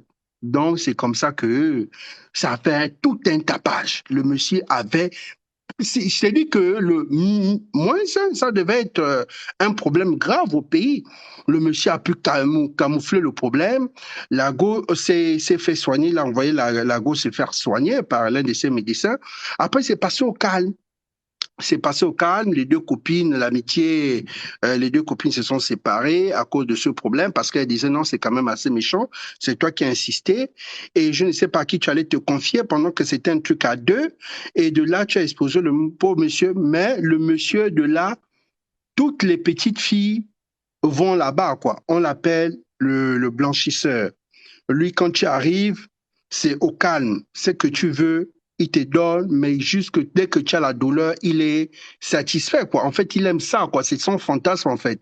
Mais les Africains disent, ah, c'est mystique, c'est vraiment mystique. Tu sais qu'en Afrique, tout est mystique. Mais les Blancs, ils ont leur délire, puisque les Blancs, parfois, même dans les ébats, ils attachent les femmes les mains, ils font ceci aux femmes, ils fouettent les femmes. Mais chez nous, ils ont plus vu. Mais c'est comme ça que le monsieur, il fonctionne. Donc, on l'appelle le blanchisseur. Bon, ça, c'était d'abord mon histoire. Bon, je vais revenir après au deuxième tour pour la prochaine. Merci. D'accord. Merci beaucoup pour l'histoire. Merci. Le blanchisseur. Yeah. Oui, oui, alors bonsoir la famille. Comment tu vas? Ça va très bien, vous? Ouais, très bien, merci. D'accord. Moi, c'est la première fois que je suis sur ta ligne aujourd'hui. Je, Moi aussi, j'ai une histoire à vous rencontrer. D'accord. Bon, moi, je suis un technicien. Donc, c'est comme ça, un jour, je suis le directeur de mon entreprise, en fait. Donc, un jour, j'avais rencontré un blanc. Il m'avait dit que c'est comme ça, il a des travaux à me donner. Donc, on a fait le rendez-vous. Je suis parti chez lui. Donc, il m'a montré tous les travaux que je dois effectuer. Donc, je m'avais exigé de lui faire le devis à peu près sur place. Je dis d'accord, pas de souci. Donc, il m'a amené dans son bureau. Or que j'avais porté un roux en ce moment, l'habit que j'avais porté, il y avait l'habit là, même moi-même, j'aimais l'habit là beaucoup parce que c'est le pur coton. Quand tu veux laver ça là, non, tu mets le temps, tu laves ça, si il y a pas le soleil est brillant, ça ne va pas sécher. Donc, j'avais porté le haut là le jour là. Donc, il m'avait exigé de faire le devis sur place. Donc, j'ai dû faire le devis à peu près. Il m'a dit non, il a compris d'augmenter encore. J'ai augmenté. Il me dit d'accord que comme aujourd'hui on s'est vu, il me dit demain, je vais t'appeler, euh, on va te faire le virement, après on comprend sur le travail. Et il me propose d'autres travail même sur le champ en même temps. Après, il me dit, bon, tu sais que avec nous, c'est comme ça. Nous, on s'aide en fait. Entre nous, on s'aide. J'ai dit oui, ça n'a pas de problème. Jusqu'alors, bon, je comprends rien. Maintenant, c'est là où à la fin maintenant, il me pose la question que je prie où? Donc, il dit, tu pars à la réunion où? J'ai dit, la réunion comment? Moi, je ne pars pas à la réunion. Il me dit, tu as porté le haut là, tu ne pars pas à la réunion comment? Tu es un de notre, tu es notre membre. Je dis non. Maintenant, il me fait sortir, il me montre ses bras, et son doigt, il y a le bague il y a un bague à son doigt, que le bague aussi, il a le même signe que le signe qui est sur mon haut. C'est là que j'ai compris. Maintenant, il me dit, bon, écoute, c'est pas grave, tu as tout compris. Si tu ne pars pas à la réunion, moi, je peux te parrainer, et puis voilà. Et c'était la première personne même qui m'avait parlé de ces choses-là. Il dit, bon, moi, je peux te parrainer, et puis, d'ici là, tu deviens un millionnaire, tu es là, et puis voilà. Et on va te faire évoluer ton entreprise, tu seras élevé. Je dis, bon, écoute, pour le moment, je ne suis pas encore prêt, mais je vais aller réfléchir et puis je vais vous contacter, je vous tiendrai informé. Il me dit, d'accord, il n'y a pas de souci. Donc, il me dit, bon, demain, je t'appelle. Je dis, oui, il n'y a pas de problème pour les travaux. Je dis, OK. Dès que je suis parti, il ne m'a plus appelé pour les travaux. Il m'a plus appelé aussi pour, comment ça s'appelle? Moi aussi, je ne l'ai pas appelé pour la suite de notre conversation. Et c'est depuis le jour-là que lui m'avait attribué ces gens d'esprit-là. Donc, à partir de ce jour-là, il y a beaucoup de gens, dès que même les hommes, même, ils me voient, et les hommes me draguent. J'ai dit, mais c'est quoi ce souci? Je suis un homme, toi aussi tu es un homme, maintenant tu me dragues. Tu veux qu'on fait quoi? Hein? Ça, c'est impossible. Donc, des fois, il y a certaines, ça les rend vraiment nerveux quand je parle comme ça. Il y a certains même, ils m'insultent. Moi, je suis un villageois, je ne veux pas prospérer. Moi, je suis un jeune comme ça qui a beaucoup de talent, je ne veux pas prospérer. Mais j'ai dit, mais je ne veux pas prospérer comment? Je suis en train de travailler. Si tu veux qu'on fait le business, on fait le business. Mais si c'est ce genre de business-là, je te dis, je ne suis pas dedans. J'ai ma femme, j'ai mes enfants maintenant. Il dit non, il y a les gens qui me forcent, ils me conseillent, tu vois. Donc, Justement, c'est parce que je commence à prier fort, fort, fort là que les choses là, toutes les propositions elles ne viennent plus. J'en ai plein. Tu déposes même les devis comme ça, on t'appelle, oui, allô, c'est vous, monsieur le directeur de telle entreprise, du oui. Quand tu arrives comme ça, vous parlez, après le gars te dit non, écoute, on va te changer, je vais te changer, je vais te changer ta vie, je vais changer ta vie, comme si c'est lui qui est Dieu, il va changer ta vie, tu as la voiture, il te flatte de tout. Juste pour vous dire à nos sœurs, nos frères qui sont en ligne que le monde on habite, on vit aujourd'hui est très dangereux. Très, très Bon, dangereux. Oui, merci très beaucoup pour dangereux. l'histoire. On se prend. Excusez-moi, mais aujourd'hui, hein, c'est un peu... Bonsoir, Letty. Mais Hilary est seulement venue m'appeler au téléphone et qui. C'est le retour, non? Donc, désolé, j'ai raccroché tout à l'heure parce que l'enfant vient de se réveiller, il est en train de pleurer. Et je pense que ça ne sera pas gentil aux oreilles. Il s'est calmé, en fait. Je vais raconter vite, vite. En fait, c'est l'histoire d'une maman, elle est au live, qui utilise son fils. Donc, elle a envoyé son fils dans un village et on a introduit son fils dans la sorcellerie. Et aujourd'hui, elle se sert de son fils pour faire payer tous ses ennemis. Donc, je raconte l'histoire. Ça se passe dans un village littoralien. Donc, nous, les gens du littoral, c'est une maman Douala. Son fils est allé en vacances chez sa belle-sœur. Et quand ils sont arrivés là-bas, on les a envoyés au village en brousse pour chercher le bois. Donc, ils sont allés chercher le bois. Au retour, il était avec les autres enfants. Donc, le fils habitait déjà là-bas. Et désolé, je suis juste en train d'aller vite. Donc, l'enfant habitait déjà au village. Elle a envoyé son fils vivre au village avec sa belle-sœur. L'enfant vivait là-bas. On envoyait l'enfant tous les jours chercher le bois. Donc, un jour, au retour, l'enfant et son cousin se perdent au village. Ils se perdent dans les bois. Un esprit ou un sorcier du village est apparu, a demandé aux enfants de fermer les yeux. Il a dirigé, leur a montré la route. Mais en leur montrant la route,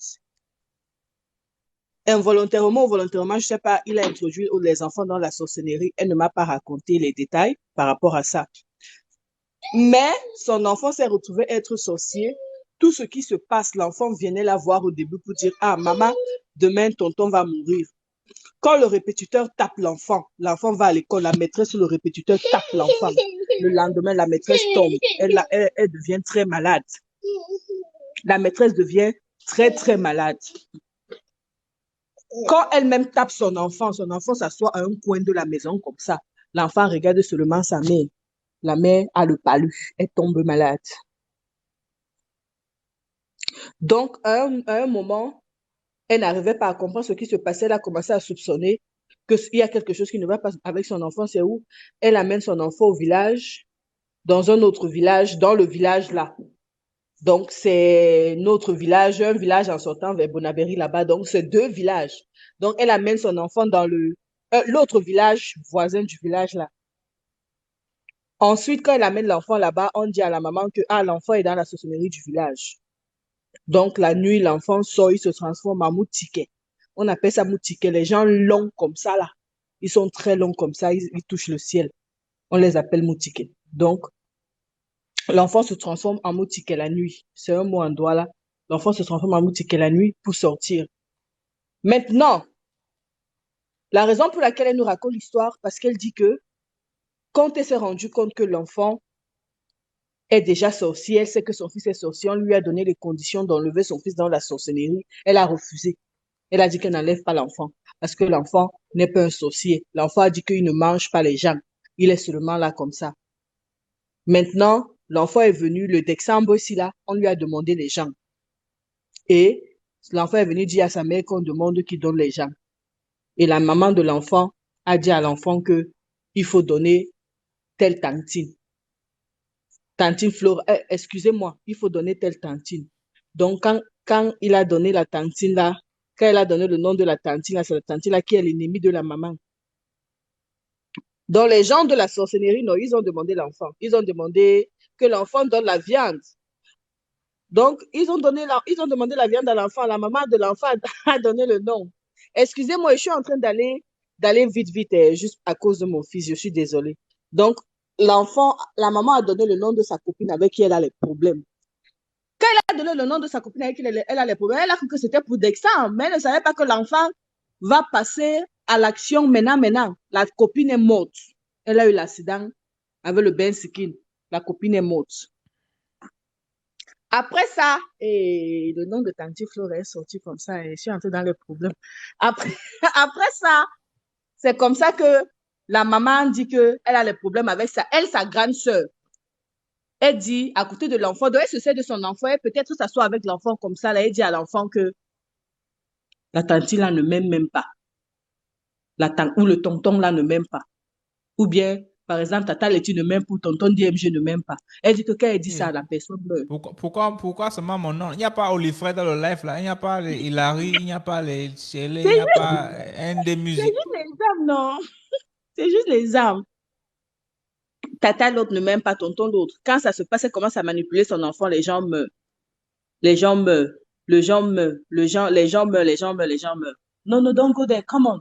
Donc maintenant, arrivé à un niveau, elle a les problèmes avec son mari. Seigneur. Elle a les problèmes avec son mari. Elle dit à l'enfant de donner son mari. Donc elle dit à l'enfant que ton papa a d'autres enfants dehors. Ton papa ne s'occupe pas de nous parce qu'il aime ses autres enfants. Donc c'est comme ça que actuellement, c'est comme ça que son mari meurt. Pardon, je vais pas rire. Je te dis que l'histoire, c'est une histoire très bonne, mais je pense que je vais la raconter un autre jour parce que l'enfant est en train de vouloir me faire des trucs bizarres et je vais donner les noms sans savoir. Parce que j'ai déjà donné le nom de Tanti Flora. Voilà, il y a la tata là, il a écrit que ouais, tata Letty, tu as donné le nom. Donc, pardon. C'est mieux que je me concentre. Je n'ai pas les problèmes. Excusez-moi, s'il vous plaît. D'accord. Pardon, je n'ai pas les problèmes. En tout cas, vendredi, on va commencer un peu plus tôt. Les gens dansent, non? Vendredi, on va commencer un peu plus tôt.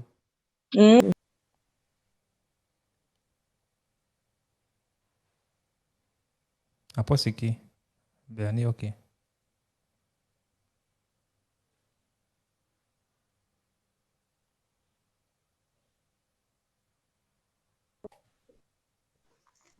Bonsoir. Bonsoir, Bernie. Oui, je raconte encore une autre histoire que j'ai vécue. Je ne sais pas ce que les gens ont envers moi, mais bon, j'ai vécu beaucoup d'histoires. Bon, là, j'ai rencontré un directeur d'administration de la BICIG. Au niveau du PK8, du PK12, j'étais debout. Voilà comment il garde. Il me prend. Bon, moi, je ne voulais pas que les gens me regardent trop. Je n'ai pas pris du temps. Je suis montée. J'ai fait comme si je le connaissais et tout. Je suis montée. Voilà comment. À un certain niveau, on s'est échangé de contacts et tout ça. Il m'a dit, ah, tu m'appelles? Je dis, ok, d'accord. Quand je rentre à la maison, j'ai quand même attendu 3-4 jours avant de l'appeler. Après, quand je l'appelle, il me dit, bon, est-ce qu'on peut se voir? Voilà comment il me dit, oui, on peut se voir. Je suis partie. On a mangé et tout. Après, je suis rentrée à la maison. Le lendemain, il m'appelle, il me dit, bon, chérie, est-ce qu'on peut se voir? J'ai dit, oui, il n'y a pas de souci. Dans la voiture, il me dit, je veux qu'on voyage, on va souvent aller dans une province du Gabon, on va un peu aller là-bas, on va aller vivre, on va aller un peu vivre en amoureux, essayer de visiter et tout. Donc, faire des propositions sur certaines choses à faire. J'ai dit, oh, il n'y a pas de souci, on va partir. Mais non, il était, je pense, 20 heures. Arrivé à 20 heures, il m'amène dans un hôtel au niveau de lui. C'est la première fois que j'ai fréquenté un des hôtels. On part. Quand on arrive, il me laisse dans cette chambre-là. Il me dit, va en réunion. Ah, c'est quelle réunion qu'on part à 24 heures et tout ça là? Il me dit, j'arrive. Il part, mais on a mon genre raconté et tout. Après, il m'a dit, il arrive, il est parti. Il revient de la réunion. Il me ferme dans la chambre d'hôtel. Comme moi, j'aime souvent bien prier et tout ça là. Je prie. Quand il ferme la porte, il dit, ah, mais pourquoi il ferme la porte? Moi, je reste là et tout. Moi aussi, hein. Je suis restée, j'ai dormi.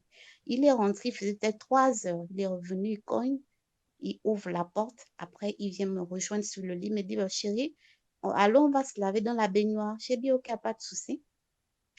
On part dans la baignoire, on se lave bien, on s'amuse, on se lave bien et tout. Maintenant, après, quand on termine, on s'essuie. Forcément, puisque c'est quelqu'un que tu fréquentes depuis, tu sais que forcément, puisque vous dormez ensemble, il y a quelque chose qui va se passer. Forcément, donc moi, bon, ça ne me dérangeait pas du tout. Quand on monte maintenant sur le lit et tout, tout déshabillé et tout, je n'ai rien compris. Vraiment, là, j'ai rien compris.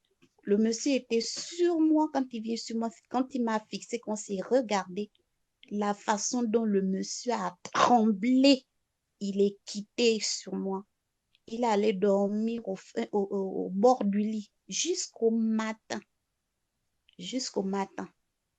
Comme ça, on a dormi comme ça. Même pas me toucher le pied ou la main, rien. Il a dormi comme ça. Il n'a rien compris, il m'a rien dit. Le matin, on s'est habillé. Je suis montée dans sa voiture. Il m'a amené, il m'a déposé il y a un carrefour et tout ça qu'on appelle au 5 chez nous là. Il m'a déposé là. Il m'a donné beaucoup de cadeaux de la bicycle, les trucs de la bicycle, plein les sacs, les quoi, beaucoup de trucs. Il me dit, je t'appelle. Je dis, ok. Il me fait descendre là. Pour moi, je prends le taxi maintenant pour rentrer à la maison. Maintenant, arrivé à la maison, je remarque 1 semaine, 2 semaines, le monsieur n'appelle pas. Je dis, ah, mais qu'est-ce qui se passe et tout, et tout, et tout. Après, un jour, il m'appelle, il me dit, j'ai envie de te voir et tout ça. J'ai dit, là, je suis en train de tester ma petite soeur. Après, il arrête le téléphone.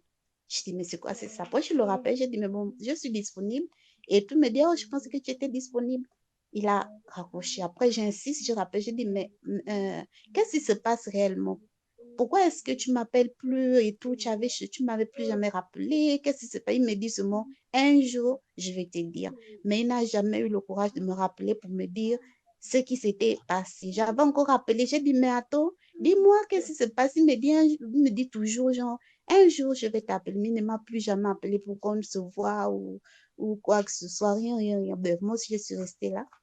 Donc, c'est un peu une autre histoire que j'ai vécue. Merci et bonne soirée. Tu es sûr que tu n'as pas traumatisé le type là par hasard? Je n'ai rien fait, il était juste sur moi. Je ne sais pas, il a tremblé. Je ne sais pas ce qu'il a vu. Peut-être il est monté Et il comme n'est ça, pas il la a seule vu, personne qui a fait ça. Beaucoup de grands il a types vu là. le saut, il dit que Oui, Maître beaucoup Seigneur de grands Jésus, types. À chaque fois, c'est quoi quand c'est ça? un vient, il veut Il a seulement monter sur fui. moi. Il tremble souvent. Je ne sais pas qu'est-ce qu'il voit.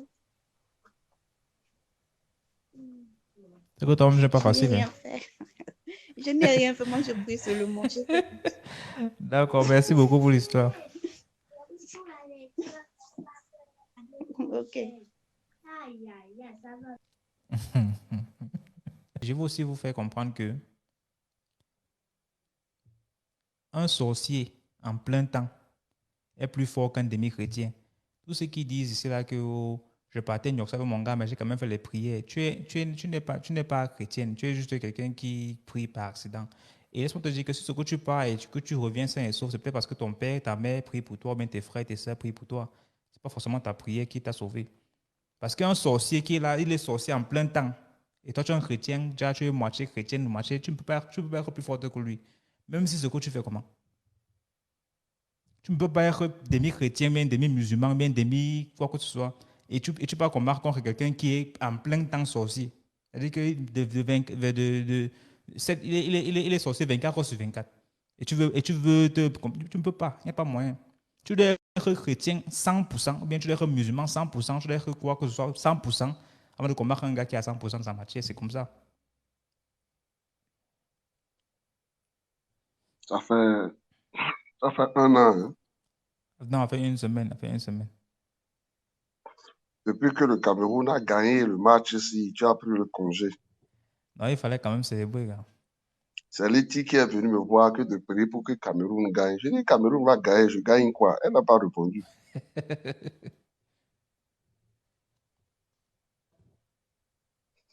J'espère que tout le monde va bien.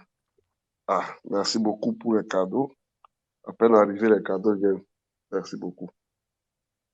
Bon, aujourd'hui, j'ai l'embarras j'ai l'embarras de choix dans les histoires ici, hein. Il y a beaucoup d'histoires ici. Ben, je te propose entre le cousin cousin du chasseur ou sorcier qui allait s'initier à la sorcellerie pour lutter contre son propre frère. Ça te, ça te dit? Mhm. Bon. L'histoire, c'est un vieux qui est dans la tradition africaine, tout ce qui concerne les pratiques endogènes. Donc, c'est déjà quelqu'un qui prend l'habitude de sauver les gens qui sont envoûtés par la sorcellerie, qui sont sous l'emprise de la sorcellerie. Il avait son petit frère direct, hein, même père, même mère, qui travaillait. Avant de continuer, l'homme de l'ombre, moi, je te propose de créer déjà une page YouTube et essaie d'intervenir dans les vidéos qu'on poste sur YouTube parce qu'il y a plusieurs qui demandent tes services. Mais comme moi, je n'ai pas envie de jouer le J'ai un rôle de compte YouTube. l'intermédiaire. J'ai un compte je n'ai pas- YouTube. Voilà. YouTube aujourd'hui est en train de fonctionner un peu comme TikTok, c'est-à-dire que tu peux taguer les gens. Il y a des gens qui te demandent constamment en commentaire dans mes vidéos. Mais moi, je n'ai pas envie de jouer le rôle d'intermédiaire parce qu'après, je n'ai pas envie de venir commencer à justifier comment on m'a traité, ça n'a pas soigné, ou bien on a soigné, ça n'a pas fait ci, la dent a fait ci. Je ne veux pas moi être dans les... Mieux, quand on poste des vidéos, surtout quand tu sais que tu as passé dans un direct, là, tu peux venir commenter, tu peux venir parfois répondre aussi aux commentaires des gens qui te demandent là. Moi, je ne pourrais pas faire ça. Le Merci. problème, c'est que je suis débordé par le boulot. Même déjà dans le TikTok, c'est difficilement je réponds. Difficilement parce que je passe pratiquement toute la journée à travailler, les nuits aussi. Là, je te parle comme ça, j'ai 2 chèvres que je dois tuer demain matin. Je dois veiller la nuit là. Donc, c'est pas facile. Que ceux qui n'arrivent pas à me relire quand ils envoient les mails ou les messages là, ils me pardonnent. Ce n'est pas ma faute. Je vais m'organiser pour quand même répondre au maximum de personnes que je peux. Donc, je te racontais l'histoire. Bon, je vous racontais l'histoire parce qu'on m'a déjà dit que c'est pas à DMG que je raconte l'histoire, mais que c'est au peuple.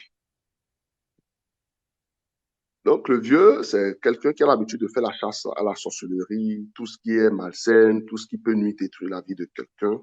C'est son rôle. Il s'est porté garant pour ça. Donc, parce que les sorciers n'arrivaient pas à l'atteindre pour nuire à sa puissance, à sa force, ils ont décidé de proposer à son frère de s'initier à la sorcellerie dans le but de devenir plus fort que son grand frère. Donc, dans la naïveté, il a accepté. Et quand il est rentré dans le club de la sorcellerie, en premier temps, c'est son enfant qu'il avait pris. Il avait donné son enfant en tontine. La façon dont l'enfant est décédé, c'était en décembre comme ça. On va dire même le 31 décembre, hein, l'enfant était sorti et il rentrait, il a fait un accident tout seul, sans que personne ne le cogne. Il est décédé. Et le village a fait un peu de bruit parce qu'on a dit que c'est dans la maison du vieux qui sauve les gens que le décès fatal est arrivé. Donc chacun venait voir le vieux pour dire le père, ce qui est arrivé là, c'est pas normal, hein, qu'est-ce que tu en penses? Le vieux dit que lui n'en pense rien. La mort, ça existe. Si quelqu'un est venu au monde, c'est qu'un jour il va mourir. Après, chacun meurt de la façon dont il peut. Donc, ils étaient là, mais le vieux lui-même en question savait que la mort du petit n'était pas naturelle, mais il n'avait pas réagi. Vu son niveau de sagesse, il n'avait pas réagi. Quelque temps après, tout le monde a commencé par soupçonner le petit frère pour dire que c'est son petit frère qui est rentré dans la sorcellerie parce qu'il y avait eu des décès accumulés après ça. Donc, il dit non, il avait toujours nié que son frère n'était pas sorcier. Il savait, mais il ne pouvait pas dire directement que oui, mon frère est rentré dans la sorcellerie. Donc, quand quelqu'un venait parler, il disait que non, son frère n'était pas dans la sorcellerie. Donc, ça avait commencé par faire tellement le ménage dans la famille que il est allé chercher, il y a un fétiche qu'on appelle le tronc. C'est ça que nous on fait. Il est allé rajouter tronc à ce qu'il avait chez lui. Et quand il a amené le tronc, le petit frère, tout le monde pensait que quand le tronc est venu, ça allait attraper le petit frère. Tout le monde allait voir qu'il était sorcier. Donc, tout allait bien, il était là, il travaillait avec son grand frère. Et ils sont allés en brousse pour aller chercher des plantes. Et à son retour, il a vu un serpent. Mais il était le seul à voir le serpent. Chez nous, quand tu es initié dans le tronc et que tu rencontres un serpent, on te dit que c'est parce que tu as quelque chose à dire, tu dois te confesser. Donc, il était avec son grand frère. Quand il a vu le serpent, il criait qu'il y a un serpent devant. Et le grand frère lui a dit qu'il n'a pas de serpent. Donc, il n'a rien dit encore. Ils sont revenus à la maison. Il était là. Et La même nuit de ça, ils ont encore eu un décès dans la maison. Le grand frère se lève dans la nuit, il va frapper à la porte de son petit frère, il dit, est-ce que tu veux vivre, tu veux continuer à vivre, ou bien est-ce que tu veux rejoindre ceux que tu tues?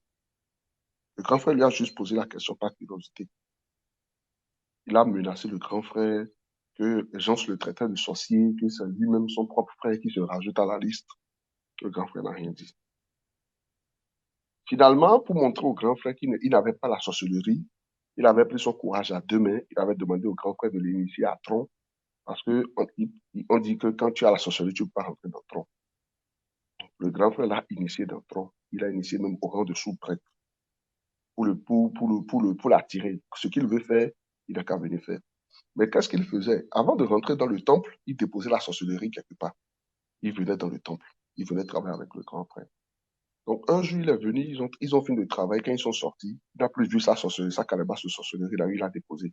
Il cherchait, il n'a rien trouvé. Il a cherché, il n'a rien trouvé. Le grand frère lui demande, mais tu cherches quoi? Il dit non, qu'il avait déposé quelque chose ici. Puis comme il est revenu, il n'a plus trouvé la chose. Le grand frère savait que c'était la calebasse de sorcellerie là qu'il cherchait. Il a cherché, il a tourné, il n'a rien vu. Comme il n'a rien dit, le grand frère aussi n'a rien dit. Tellement il cherchait le truc que c'était suspect. Parce que tout le monde l'a vu quand il est venu. Il n'était pas allé là-bas. Mais comment se fait-il qu'à sa sortie, il allait chercher quelque chose là-bas? Une semaine après, il revient chez le grand frère parce que quand il n'a plus vu la calebasse, il n'est plus revenu. Il a fait une semaine sans s'approcher de son grand frère. Il s'est éloigné complètement. Une semaine après, quand il est revenu, le grand frère était assis avec un autre père spirituel. Ils étaient en train de causer. Quand il est venu, il les a rejoints dans le bavardage et tout. Et il dit que je dois aller au temple, il faut que j'aille saluer ta divinité. Le grand frère dit, vas-y, le portail, la porte est ouverte. Donc, le fils aîné on va dire son neveu, l'a suivi. Il a chassé le neveu pour dire, non, ne me suis pas. Pourquoi tu veux me suivre? Donc, le neveu a fait demi-tour. Et quand il est rentré, il a voulu rentrer dans le temple. Il avait vu des gens qui étaient debout avec des armes, comme des guerriers qui étaient prêts à aller à la guerre. Certains avaient les bandeaux rouges, certains avaient les bandeaux noirs. Et ils lui ont dit que si tu traverses la porte aussi, on va te tuer.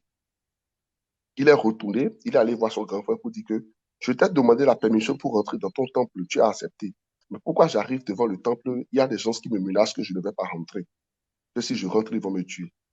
Et jusqu'à là, le grand frère n'avait pas compris. Il dit, mais il demande à son fils, mais qui est-ce qui a encore interdit à celui-ci de rentrer dans le temple ici? Vous allez faire, il va encore commencer par crier ici pour me faire une mauvaise publicité. Donc, le fils est parti, son neveu l'a suivi à nouveau, ils sont partis. Le neveu a passé l'entrée. Il dit, mais viens, il dit non. Toi, tu passes au milieu d'eux, ils ne te font rien. Ils sont là, ils sont en train de me menacer que si je passe par là, qu'ils vont me tuer. Le petit est sorti, il est venu voir son père pour dire, tu vois, je suis passé par là, je n'ai vu personne.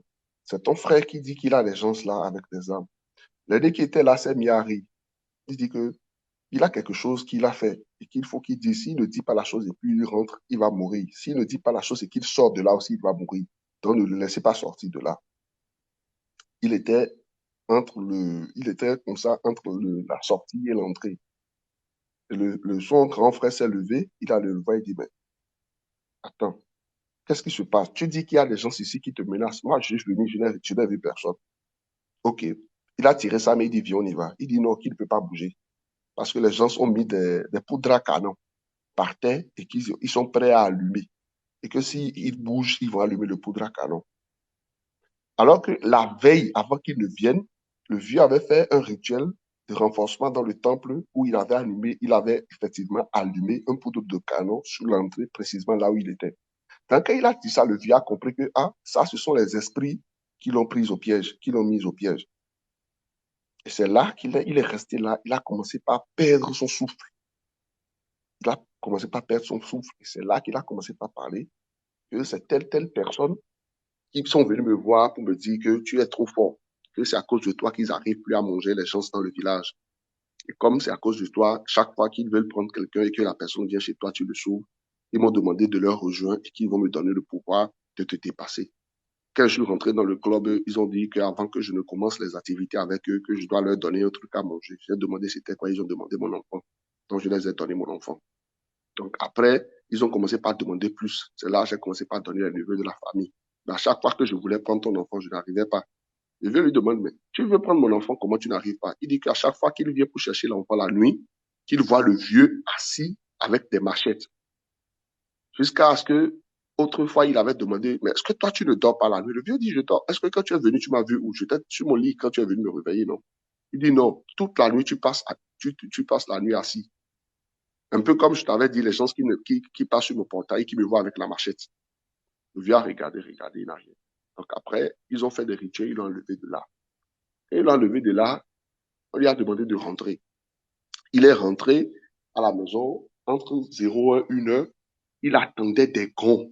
Tu vois un peu, quand tu vas à des rituels traditionnels, on prend des bâtons pour taper sur des gonds.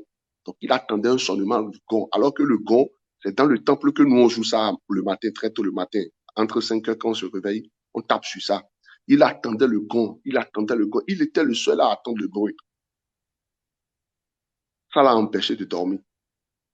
Le matin, il s'est levé, il a pris, il y a un petit truc là chez nous, on appelle le tchakwete. Le tchakwete, c'est un truc dans lequel tu peux mettre des portions de plantes. Et quand tu sors avec, quand il y a une urgence, tu peux prendre ça pour sauver quelqu'un. Donc, le frère avait un, lui aussi, il avait un. Donc, il a pris pour lui et il venait chez le grand frère. Subitement, il y a quelqu'un, genre, quelqu'un passe et puis il te tape le dos, il te tape sur l'épaule avec un bâton, quoi.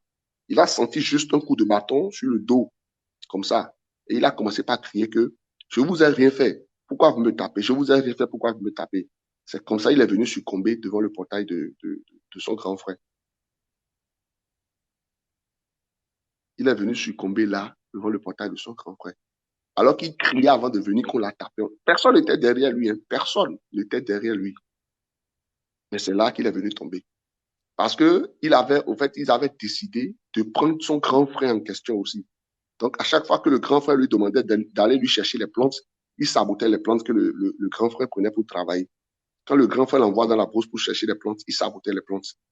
Donc, du coup, c'est ça qui a fait que les genoux l'ont attrapé. Et il est décédé. Après son décès, ils ont voulu faire les cérémonies. La divinité a refusé. On ne va rien faire pour lui. Personne ne va lui faire la cérémonie dans la maison. Tous ceux qui ont dit que non, il est décédé, il faut qu'on le fasse. Après même qu'ils ont exigé la cérémonie qu'ils ont fait. Chaque 6 mois, toutes ces personnes, chaque 6 mois, il y a un décès qui tombait. Chaque 6 mois, il y a un décès qui tombait jusqu'à ce que tous ceux qui, de force, ont fait la cérémonie après son décès, l'ont suivi aussi. Donc, c'était ça un peu. C'était aussi pour vous dire que parfois, quand vous travaillez avec des personnes, soyez vigilants parce qu'on ne sait pas vraiment qui peut. C'est ça qui a fait que l'Afrique aujourd'hui est dans le noir. À chaque fois qu'on promet à ton frère noir que il faut faire tout possible pour qu'on le désinstabilise. Si on le désinstabilise, on va te donner le pouvoir. C'est ça qui fait que aujourd'hui l'Afrique est dans le noir. Donc, beaucoup de vigilance. Parfois, les gens qui sont à côté de nous sont nos frères, nos enfants. Tellement on leur fait confiance qu'on se dise qu'ils ne peuvent pas nous trahir. La trahison, c'est comme de l'eau. Hein. On ne doute pas qu'on veut la boire, surtout qu'elle est bien claire. Voilà. C'était juste ma part d'histoire ce soir. Merci beaucoup Après, de nous avoir montré dans l'histoire. j'ai une autre histoire de la mère qui allait coucher avec son enfant sur la tombe de son mari. Yeah. Mhm.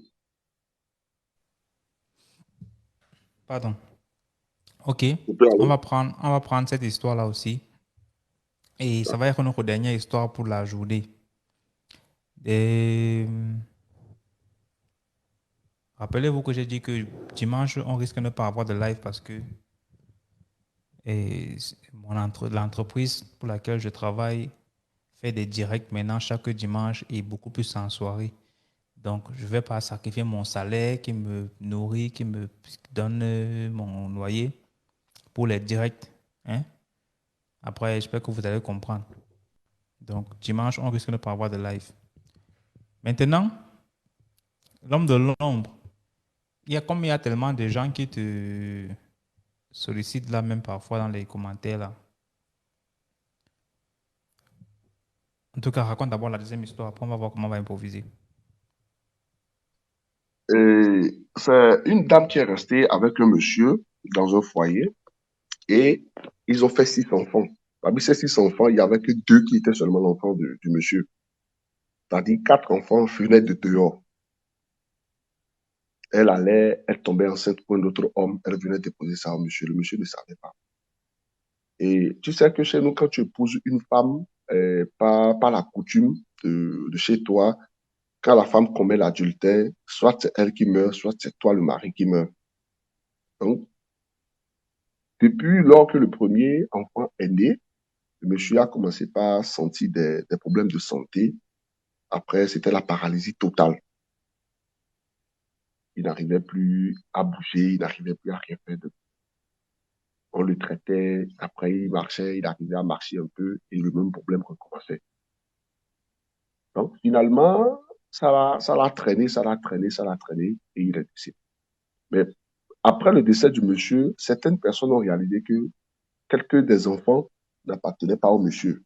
Donc, la famille de l'homme en question a voulu se venger et ont commencé par réveiller l'âme du monsieur contre la femme. Donc, chaque nuit qu'elle se couche, elle voit son mari qui la pourchasse. Chaque nuit qu'elle se couche, elle voit son mari qui la pourchasse avec des chicottes. Donc, elle est allée voir un monsieur pour lui expliquer le cas. Le monsieur lui a dit que je peux te trouver une solution. Mais la solution que je vais te trouver, il faut prendre l'un des enfants qui n'appartient pas à ton mari. Tu iras coucher, tu iras faire l'amour avec cet enfant sur la tombe de ton mari. Si tu arrives à faire ça, plus jamais personne ne pourra monter ton mari contre toi. Effectivement, elle a suivi le conseil du monsieur. Un soir, elle a demandé au Benjamin de l'accompagner, qu'elle avait un truc à faire et que, comme il va faire tard, elle a peur d'être seule. Le Benjamin l'a accompagné, c'est ça, mais ils sont partis au cimetière là où ils ont enterré son mari. Arrivée là-bas, elle s'est déshabillée, elle s'est couchée sur la tombe de son mari. Le petit lui dit, mais maman, tu fais quoi? Il dit que viens. Le petit est parti la voir, elle dit que fais-moi la voir.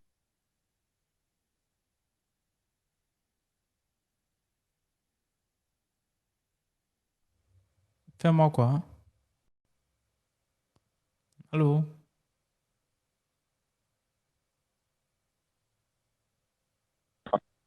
De l'heure, qu'ils ont commencé par jeter des mauvais sorts sur elle. Attends, fais-moi quoi? Reprends un peu.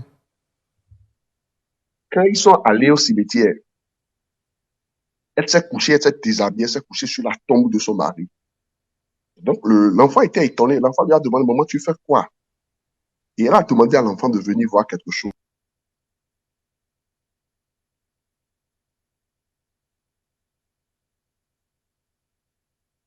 À ce moment-là, c'est attaqué, hein. Le direct est attaqué, ouais.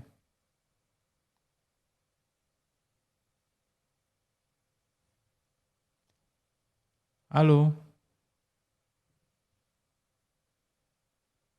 C'est la partie qui devient intéressante. Les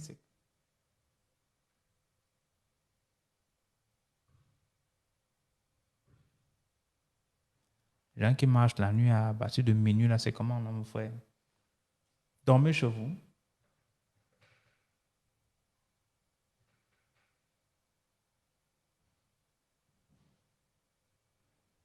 On vient de me chercher.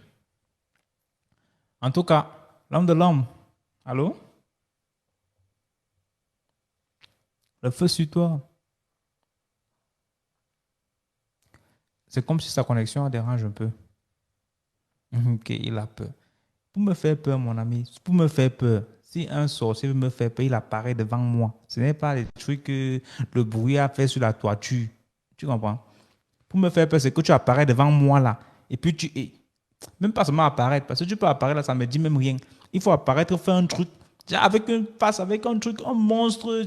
Mais tu dois être un démon que quand je te vois, le feu sur toi, je vois seulement les. Sinon, tu perds ton temps. Hein. Parce que ma vie, déjà, tu connais tu connais pas ce qui s'est passé. Si tu me connaissais avant, mon ami, j'ai traversé une misère. Donc, j'ai vu le. Pour m'effrayer, ce n'est pas le truc, il y a un bruit qui a fait sur la toiture, bien il y a un bruit qui a fait. C'est que tu viens devant moi. Que tu es un monstre. Cela veut dire que, merde, tout si j'ai rencontré garçon, hein, c'est comme si j'ai mis mon pied sur un terrain que je ne maîtrise pas. Hein. Apparemment, la connexion de l'homme me dérange un peu. Sa connexion dérange un peu.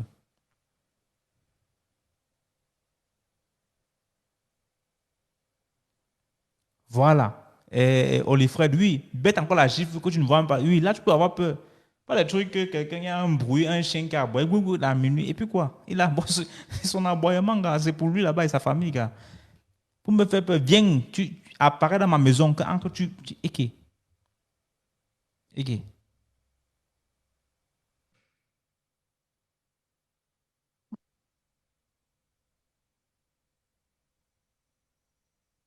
Oui, Dame, tu me reçois? Oui, oui. On dirait que les sorciers nous ont coupé tous, hein. Ils ont coupé ma connexion. Ils ont coupé le courant chez toi. Il dit que, hein, Donc, j'expliquais jusqu'à la fin que la dame est décédée, les enfants sont vivants, mais ils sont devenus rien de concret, quoi. Il y en a qui sont devenus des soulards et il y en a qui sont devenus anormales, quoi. Quand tu les regardes, tu sais que, bon, celui-ci, il est à moitié normal. Il te parle tantôt c'est droit, tantôt c'est gauche, quoi. Donc, quand vous êtes dans une relation, vous vivez avec un homme et que ça ne va pas, au lieu de rester là et regarder dehors, abandonner, décider de quitter l'homme, c'est mieux. Parce que surtout l'adultère de la femme, ça détruit beaucoup d'hommes. Beaucoup, beaucoup d'hommes. Ça détruit beaucoup de foyers. Si je vous dis aujourd'hui que quand une femme tombe enceinte, c'est un conseil que je donne pour que beaucoup de femmes sachent que c'est des choses que certaines femmes aujourd'hui vivent et disent que je n'ai pas de mari. Si une femme tombe enceinte, et qu'un autre homme monte sur la grossesse, si cet enfant ne devient pas, c'est-à-dire ne réussit pas, cet homme n'a plus une vie solide. Ça fait un. Secondo, quand tu as un homme et que tu montes sur la grossesse de quelqu'un, c'est-à-dire sur la grossesse de quelqu'un d'autre en enceinté, tu perds l'équilibre spirituel, tu n'as plus aucune protection. Quoi qu'on fasse, tu n'as plus de protection, on peut plus te donner une protection spirituelle. Et les femmes qui, par plaisir ou par peur, donnent la grossesse d'un autre homme à d'autres hommes, qu'ils savent que ce sont les enfants qui tuent. Parce que ces enfants ont du mal vraiment à retrouver un chemin normal dans leur vie. Quoi qu'on fasse sur eux, c'est difficilement qu'ils arrivent à se redresser. C'est comme des bois tordus. Si tu essaies de redresser, ça va se casser. Donc, j'appelle à la vigilance à mes soeurs, à mes chères mamans, à mes chères grandes soeurs que quand vous êtes dans une relation et que ça ne va pas, quitter. Ne restez pas là pour jouer à un double jeu.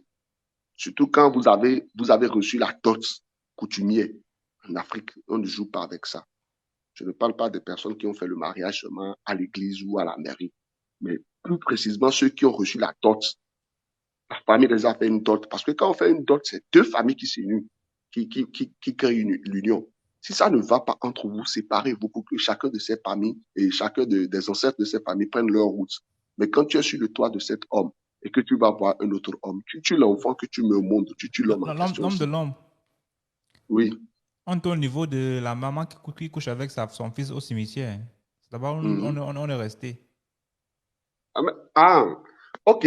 Donc, oui, mais je disais tantôt qu'elle a fini de coucher avec son enfant et qu'elle est rentrée parce qu'on lui avait dit que si elle rentre, qu'elle devait faire 3 jours sans se laver. Elle devait faire 3 jours sans se laver. Donc, elle est rentrée, elle a fait les 3 jours sans se laver, effectivement. Mais le 3e jour, à sa surprise, elle a remarqué qu'il y avait des asticots qui sortaient de son bas-ventre. Tu connais les insectes là, dans les asticots là.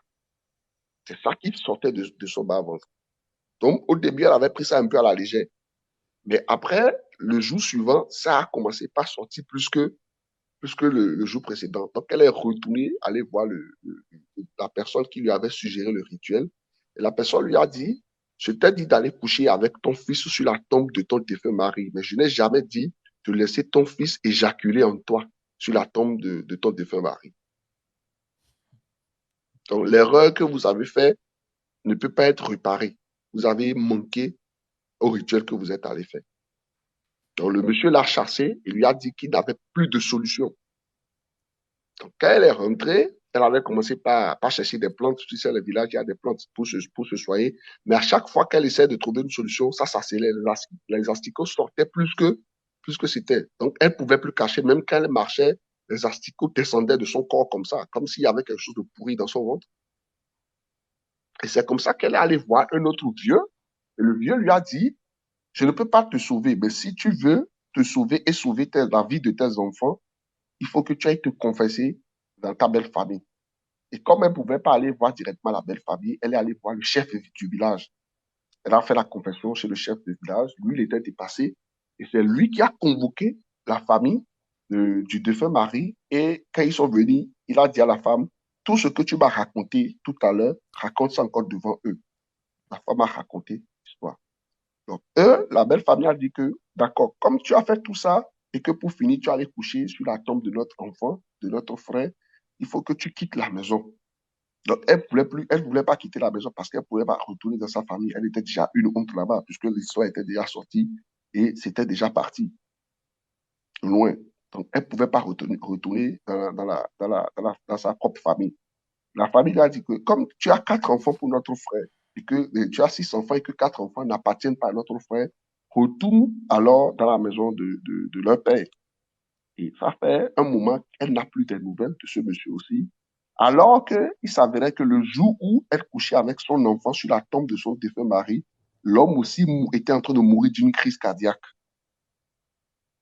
Ce jour-là. Le monsieur, le père des 4 enfants, qu'il a introduit dans la famille du défunt, ce dernier était en train de mourir même à l'instant là d'une crise cardiaque, pendant qu'elle faisait l'amour sur la tombe de son défunt mari avec son enfant. Donc, après la confession, elle est restée un peu, mais après, elle est décédée. Et depuis qu'elle est décédée, les enfants ne sont pas morts, hein, mais ils sont plus devenus quelque chose de concret. C'est-à-dire, les enfants sont là, mais ils n'ont plus d'avenir, quoi. C'est comme une voiture qui est au garage, qui est gâtée, tu ne trouves pas sa pièce pour le réparer. Ça va rester là, ça va pourrir. Les enfants sont là, il y en a qui sont devenus des soulards, il y en a qui se promènent, qui ne donnent pas à la maison, qui réagissent comme des fous. Voilà, quoi. Donc, c'est pour ça que je disais que quand tu es avec un homme, quand tu es dans un foyer et que ça ne va pas, au lieu de rester là et tricher, il faut quitter l'homme. C'est permis, c'est autorisé. Ah, monsieur, ça ne va pas, il faut que je parte. C'est rien. Mais le pire, c'est rester là et puis tomber enceinte et ramener ça à ce monsieur-là. Ça tue déjà l'avenir de ses enfants. Parce que la plupart de ses enfants n'arrivent pas à s'en sortir. À moins que le monsieur, le mari sait que ses enfants ne sont pas les miens et puis les accepte de cœur. Et dit, c'est pas grave. Donc, c'était un peu ça. Merci beaucoup, l'homme de l'homme, pour les 2 histoires, Je t'en prie. pour les conseils, Un plaisir. dans les commentaires.